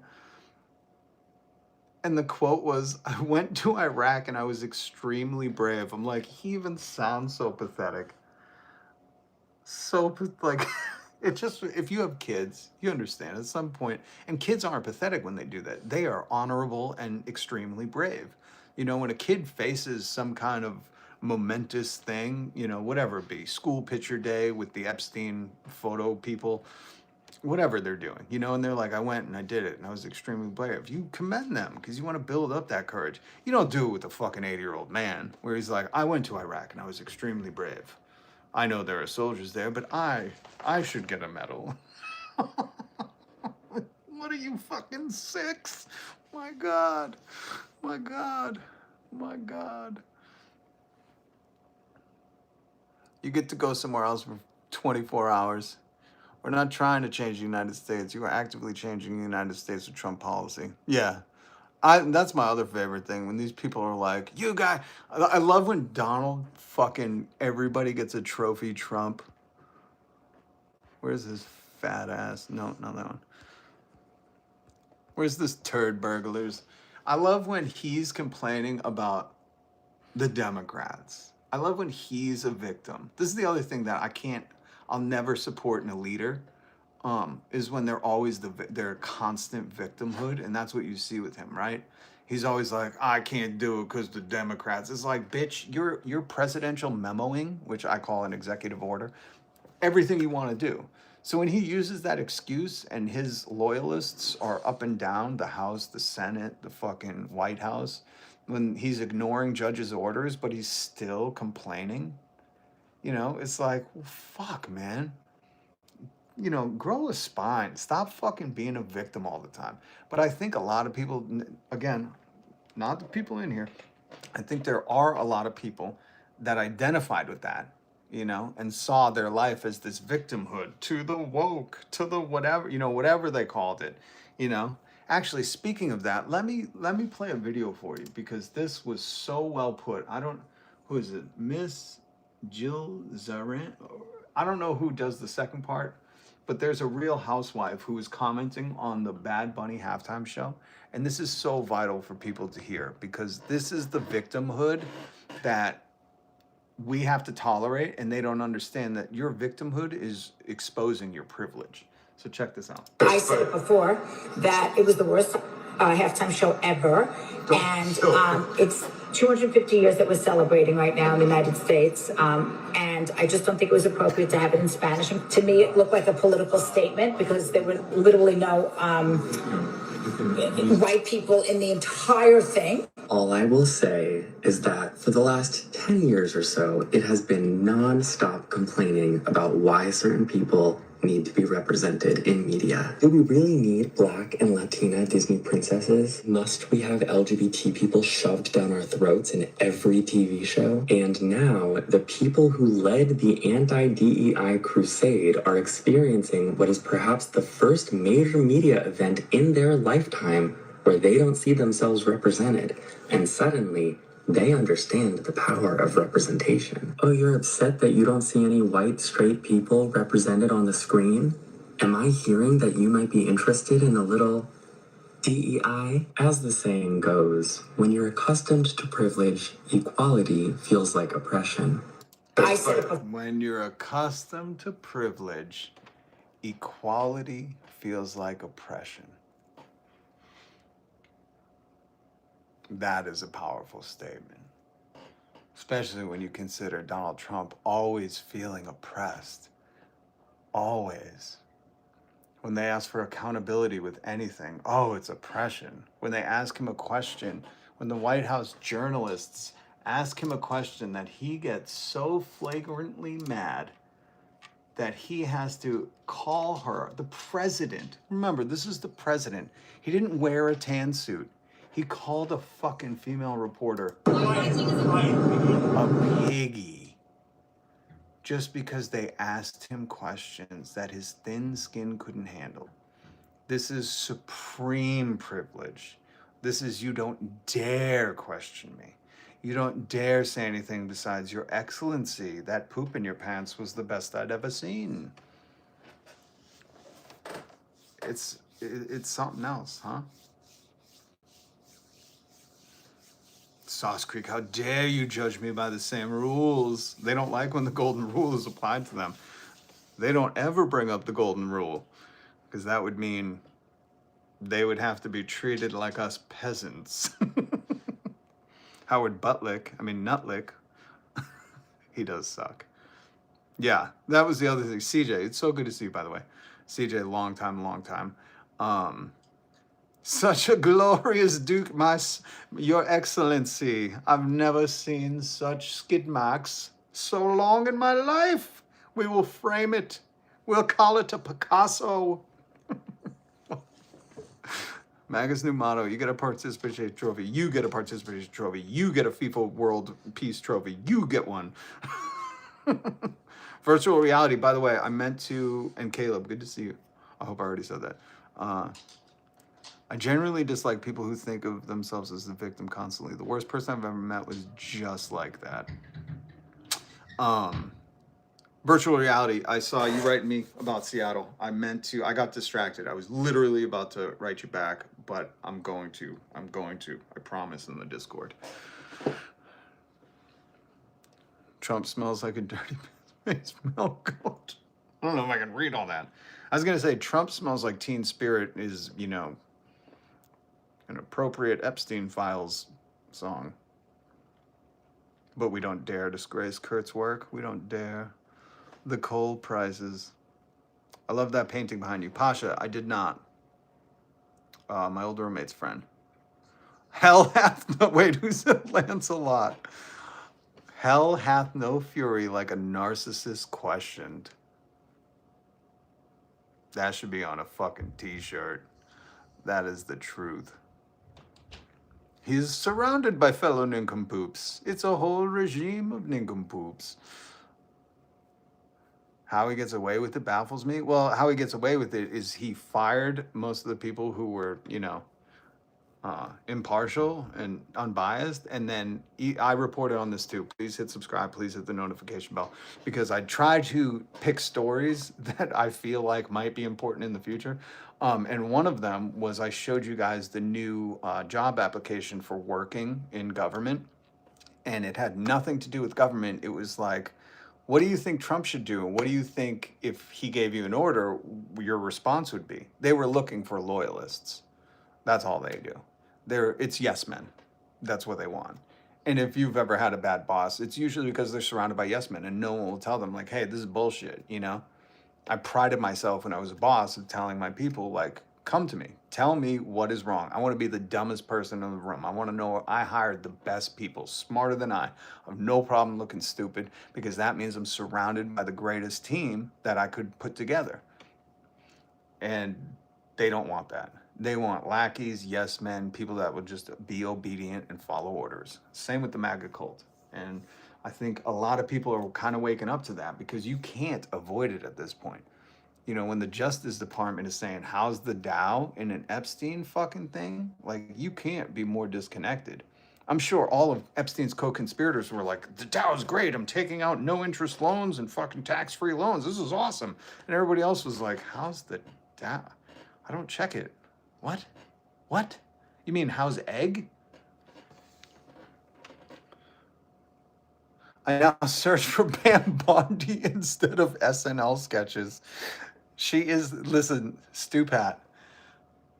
Oh, God damn it. See, we're on the same page, and this is what horrifies me. I thought I was alone in being like, you know what? You can't write better comedy than this. These people are making a mockery of the system. And at this point, you know, besides revolution, we just need to enjoy some of it. You know, we really need to just indulge in how like ridiculous they're making. They've just pulled the curtain back. You know, in The Wizard of Oz, when Toto grabs the curtain and everyone's like, oh, you're not the great and power. You're just running this shit. That's what they did. You know, Todd Blanche goes on TV and says, hey, we released all the videos. Meanwhile, 8 hours earlier, he was like, we cannot release the videos that, you know, show crimes. They're making, what they're saying in the common tongue, in lay people speak, is they're saying, we're doing whatever the we want, but we'll hold you to the worst penalties of the law.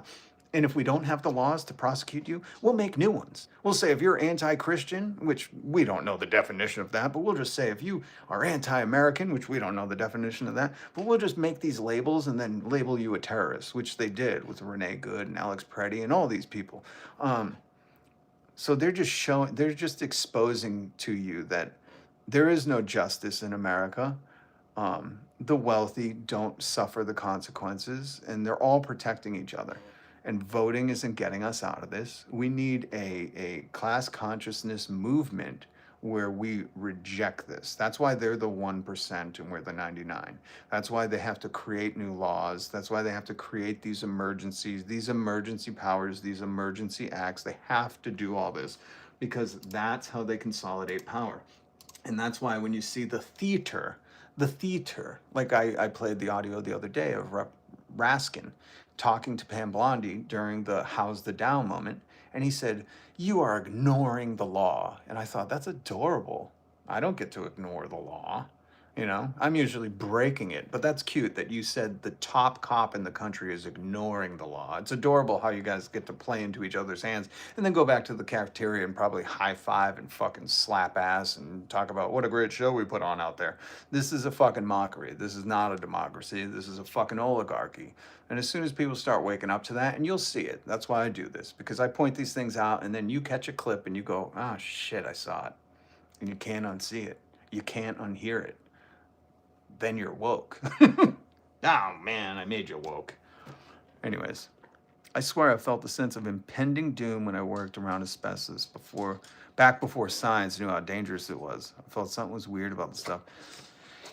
That's so crazy, because I remember my mom being livid when she found out there was a school, I forget what it was. She found out something had asbestos in it. She went fucking haywire. She was like, these motherfuckers.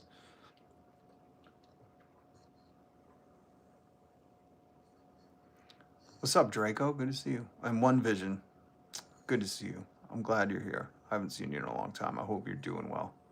I hope you're doing best you can in these times. Let's say that. I know everybody's a little frazzled in the brain, but you know, listen to some good music, tell someone you love them, and go for a walk. And breathe. Actually, breathing. Just listen to music and breathe. That's my advice. Deep breaths, and just know that through every dark night, there's a brighter day. So stick your chest out, keep your head up, and handle it, like Tupac says. It's our American duty to criticize the government. Thank you, Daddy Longbong. Good name. It's more than that. I'm going to show you an old quote from an old dirty hippie. Long beard, top hat. The guy was a freak. Guy was a freak. But it's one of my favorite quotes. I learned this from Abby Hoffman. This is an old hippie who said this, okay? I'll tell you who said it after. This country with its institutions belongs to the people who inhabit it.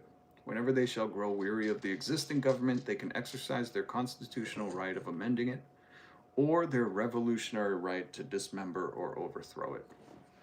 Dirty hippie, Abe Lincoln, 1861.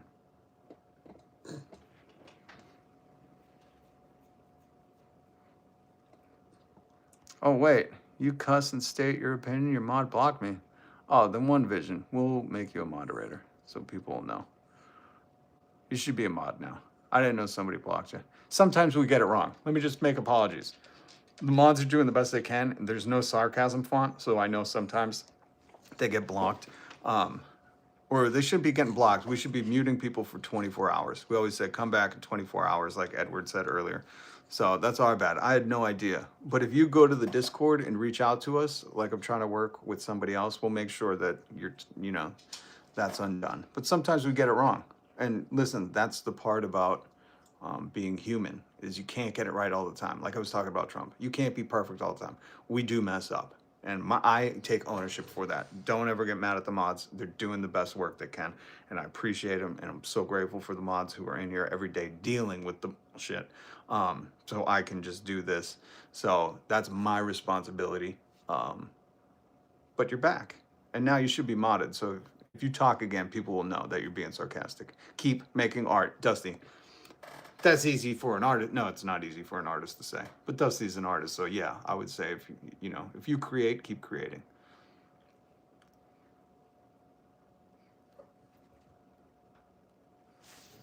Wait, what's going on in the comments, Adam? 2/3 of us barely live paycheck to paycheck. I've been had more than 3 days off at one time for 9 years. The system is functioning the way it was intended, not us being lazy. 100%.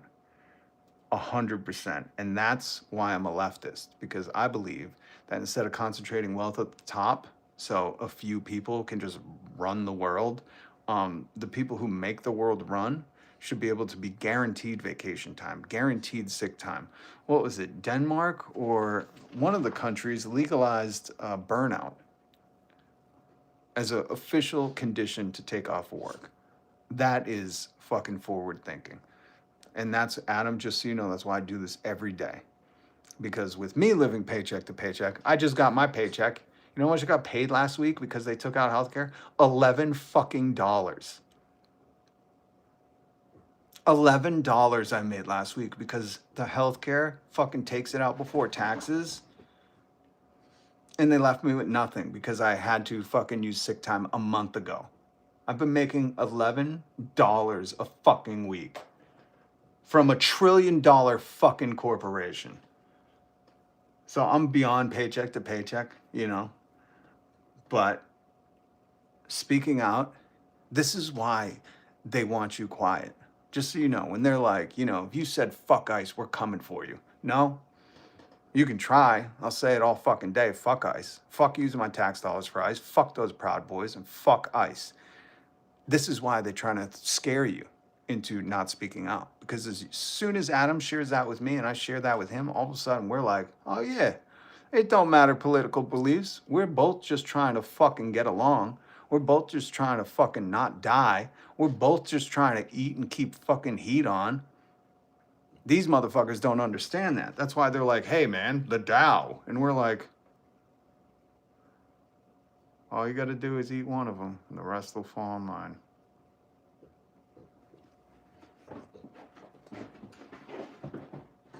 And fuck the IDF, 100%. But Adam, I appreciate you sharing that. I used to get a little more open and share stuff like that too, but then there were so many fucking trolls. I just said I couldn't do it. I couldn't do it anymore. I gotta focus on the real fucking issues.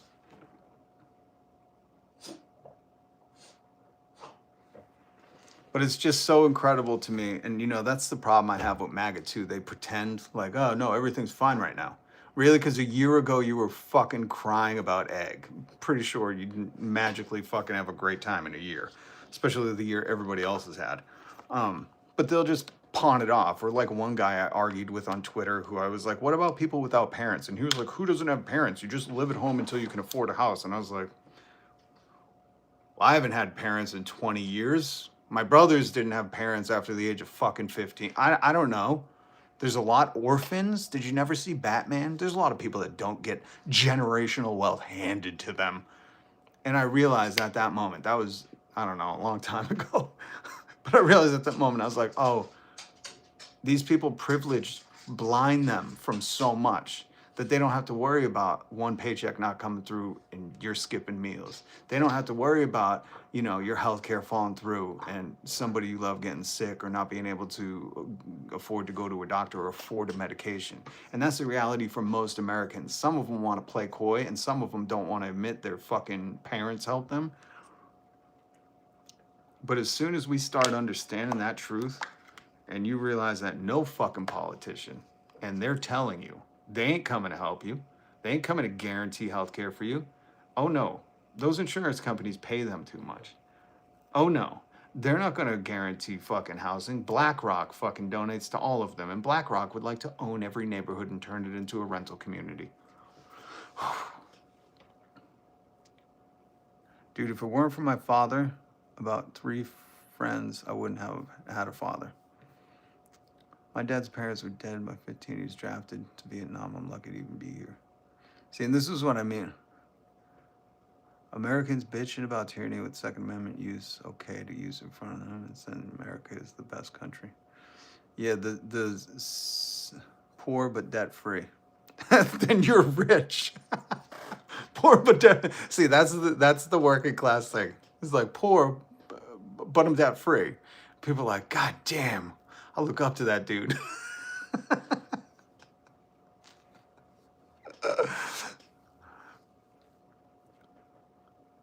As an Australian, I can tell you most of us are horrified to see how the system is leaving the average hardworking person so neglected in America.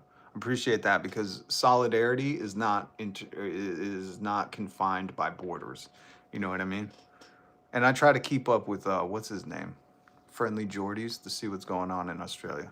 I like knowing what's going on in other countries. I don't understand why Americans are so obsessed with America when it's such a shithole. You could learn a lot from another country. Anyways, debt is a bitch. Yep. And listen, that's the other thing. Just Google pay now or buy now, pay later. It went from like getting TVs and couches to groceries. Hey, what are you doing? What is under there? Hold on. She's yelling about something. What is under there? Oh my God, are you serious? Good God, shut the fucking dog. I threw it to you. You already lost it? Come on. I threw it to you. Come here. Come here. I don't know where it went. I'm sorry. Oh my God, I threw her a stupid toy and she lost it. I don't know where it went. It's blending into the carpet. You have to find, you have a nose. Go ask the cat to help you. Go ask her. Sorry. People paying rent with it too. No, 100%. And that's what I mean. It's like, if you can, listen, here's my point to MAGA, who's always doing the best unless Joe Biden's in charge. If you can look at the news and see buy now, pay later for rent and groceries and think like, yeah, this is the best country ever, you're fucking tapped. Something's wrong with your brain because you can't see that and think like, oh yeah, our economy is heading in the right direction. You know, like Tony Tinklecliff, where he's like, he's always on his little stand doing his Ellen impression, you know, because he looks like a malnourished lesbian. Where he's like, America is the best, or whatever, however he sounds. And it's like, Tony, Tony, we got it. We got it. You're overpaid. But you really can see buy now, pay later for groceries and be like, best country on earth, baby. People are financing strawberries. Fucking joke. Oh, Christ. Yeah, and it keeps it too tired to fight back. Oh, you guys want to see the dog? Hold on. Come here. Come here. I don't know where your thing went. I'm sorry. She's very mad at me because I got her toy out and gave it to her and she lost it. Come here. Come here, goofball. Hi. Hi. Say hi. Yeah, little goofball. Yes, little goofball. I know your toy isn't up here. I'm not holding it. I'm not holding it. I'm not holding it. She's very angry. She's very angry. Go find it. I don't know where you did. She's sitting at me like I have it.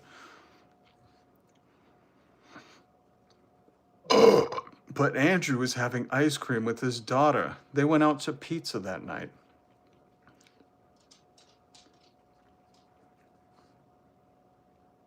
It is a mix of a Frenchie, a French tin.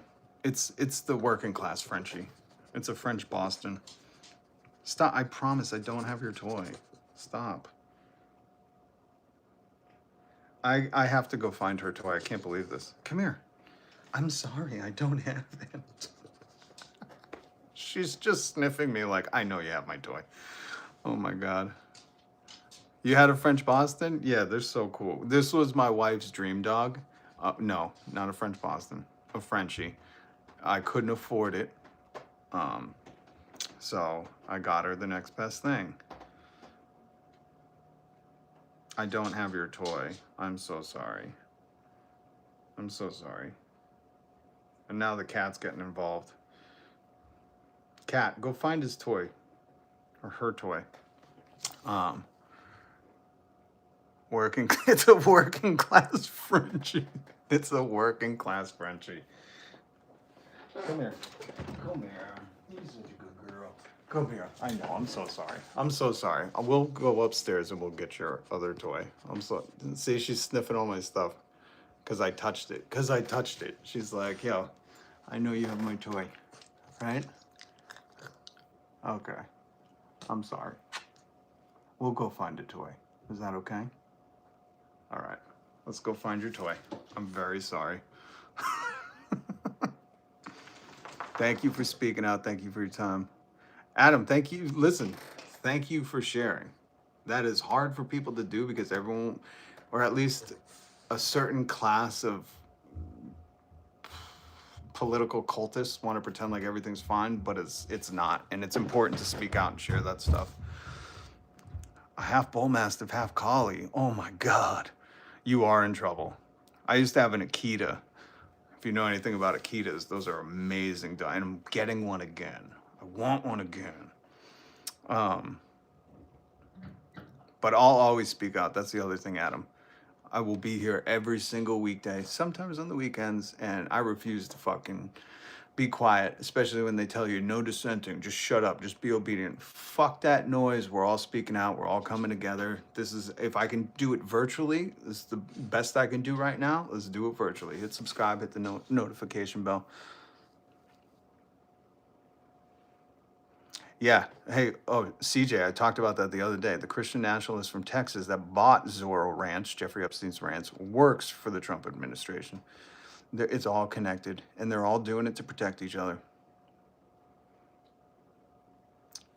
Oh, a doggo argentino? My cousin had a few of them. Those are scary dogs. Those are scary dogs. Knitted hair from his Akita? Oh, you had a boy Akita named Bear? That's so funny, because I think one of the Akitas when we went to get our Akita was named Bear, and he was probably the size of a bear. I think I have the video on I think it's one of the first videos I uploaded to YouTube.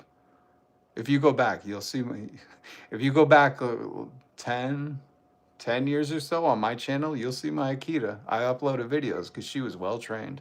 Oh, what's up, Charlie Kelly? I listen to Rob on Muffin Paint. Charlie, you missed it. I played Law and Crime Network on YouTube, and the dude looked like Dennis. Somebody pointed out he looked like Dennis. I said, thank God Charlie's not here. The Borables? Oh yeah. Those are, listen, I love, you can't tell me nothing about dog. I love every single kind of dog. English Stafford, those are super cool dogs. What's the new, there's a dog, I forget what it's called. Shit, hold on. I showed my wife and she was like, nope. Because it's a, hold on, it's not, hold on. Hold on. What is it? Not the wolf dog. Oh my God. Is it from the, it's from Europe. There's a dog from Europe that it's as big as a wolf and I cannot remember the name. It's not a wolf dog. But it looks like a wolf dog. But they were bred in Europe. Oh, I'll find it out. Because I showed my wife, I was like, what do you think? We got one of these? A dire wolf. No, what was it? Wolf. It wasn't. What was it? I can't remember. God damn it. What was it? Sarloose wolf dog? No, not a wolfhound. Oh God, I'll never forget. No, it's some I don't even know how I found it. I don't even know. I'll find the name. I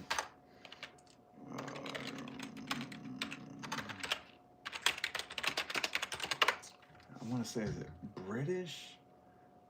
Not the Sarloose, no. Nope. Nope. Nope. I'll find it at some other point.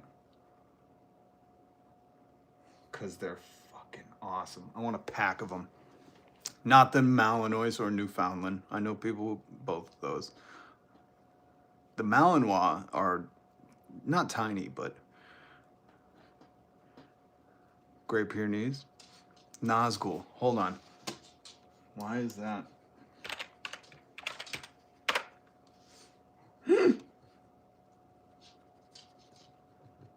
Oh, that was the wolf dog that crashed the Olympics. The dog that joined, wait, is Nazgul a breed? No. That's just a Czechoslovakian wolf dog. It wasn't that. There's another one that looks exactly like that. But yeah, I know what you're doing. Damascus? No. Sarloose? Oh, really? Sardion. Oh, post some photos in the Discord if you still have them.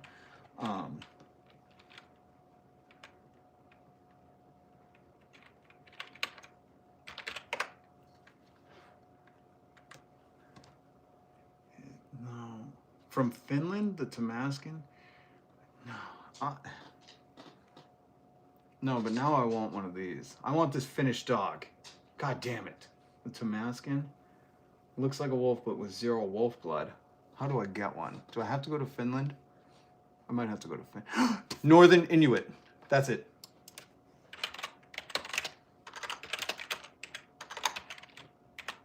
That's it. It was the Northern Inuit. That's it. I think this was it. The Northern Inuit. But not so excellent guard dogs. Is it the Northern Inuit? I don't know if they get big enough, but now I want a Damascus. Friend had a Czech wolfhound, 5 feet tall on all fours. That was like my Akita. She was over 5 feet. Oh wait, on all fours? On all fours? Oh my God. My spell check is in Dutch. Yo, do you have a different keyboard? I always wondered that. I want to get an Irish keyboard. I don't know how you do that. Zen, that is insane. God, dogs are the greatest. They're so amazing. But yeah, if you go back, if you want to see my Akita and the Akitas where we got our Akita, those should be the first videos on my YouTube channel. The first videos. That is Great Dane, huge. Thank you, Jimmy Backhand. That is a good question, isn't it? Do you have a Netherlands keyboard? And how do I get? Can you smuggle me one? Virtually. All right, guys. I gotta wrap this up. Yeah, I have to go. Holy shit! I didn't realize how long I've been on here. But all the mods, all the members, I appreciate you. I love you. Another day, another nickel. No accountability for the criminals at the top. American Akita, yeah. No, well, she looked more like an American Akita, but I don't know if she was. I think she was just American Akita. You can see the videos. I forget, it was so long ago. No accountability. Catch and release program. They're looking into his Sandringham touch a underager ting stun estate, or whatever it's called. You know, the poor royal's house on the eastern seaboard of England. He has to go back there and just ride horses all day. They took his last name Windsor, and now he's just Andrew Mountbatten. And I keep wondering, what is batten slang for in the UK? Because he mounted a batten. I'm guessing that's some kind of perversion. But I appreciate you guys.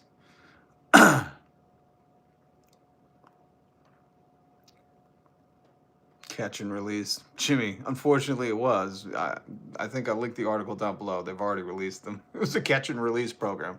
They were like, all right, you're good with us, buddy. We scared you enough. You go home and stop being a pervert, okay? You go back to your royal estate without that last name and you cut it out. No more, royal robes for you. It's a fucking joke. But at least they didn't even put him in handcuffs, I want to see some American elites zip-tied. I want to see them hog-tied,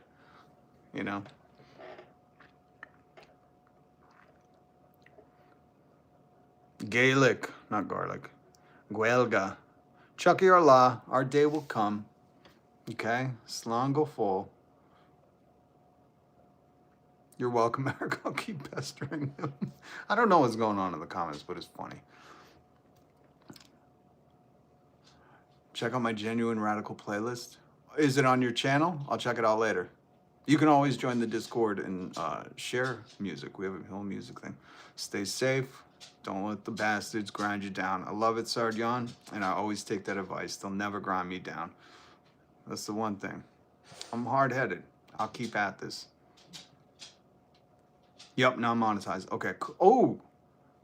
Wait, non-monetized. I thought you meant non-copywritten. I was like, listen, if you know any bands, One Vision, good to see you, man, that I can play, like Us Versus Them or BUNKBED Coffin, that would allow me to not get, the video, whatever.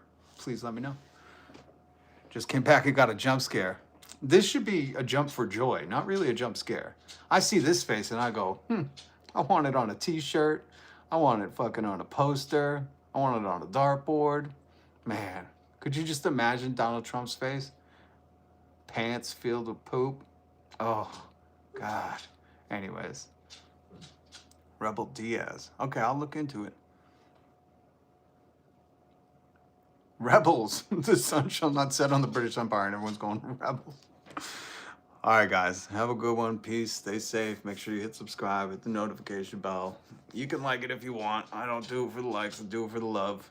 And remember, I'm on a mission from God, bitches. I'm here to shine light on these heathens. And we'll never stop. TDS is taking its toll on this one. You got BDS, man. Biden derangement system. I'd even say you got ED, little s. Epstein derangement system. You probably just got ED. That's why you act like that. Because no lady will touch your small energy. Get the fuck out of here. Anyways, to the rest of you, much love. Remember, we don't bend the knee and we certainly don't respect no twatsies. So Badger, kick fucking rocks.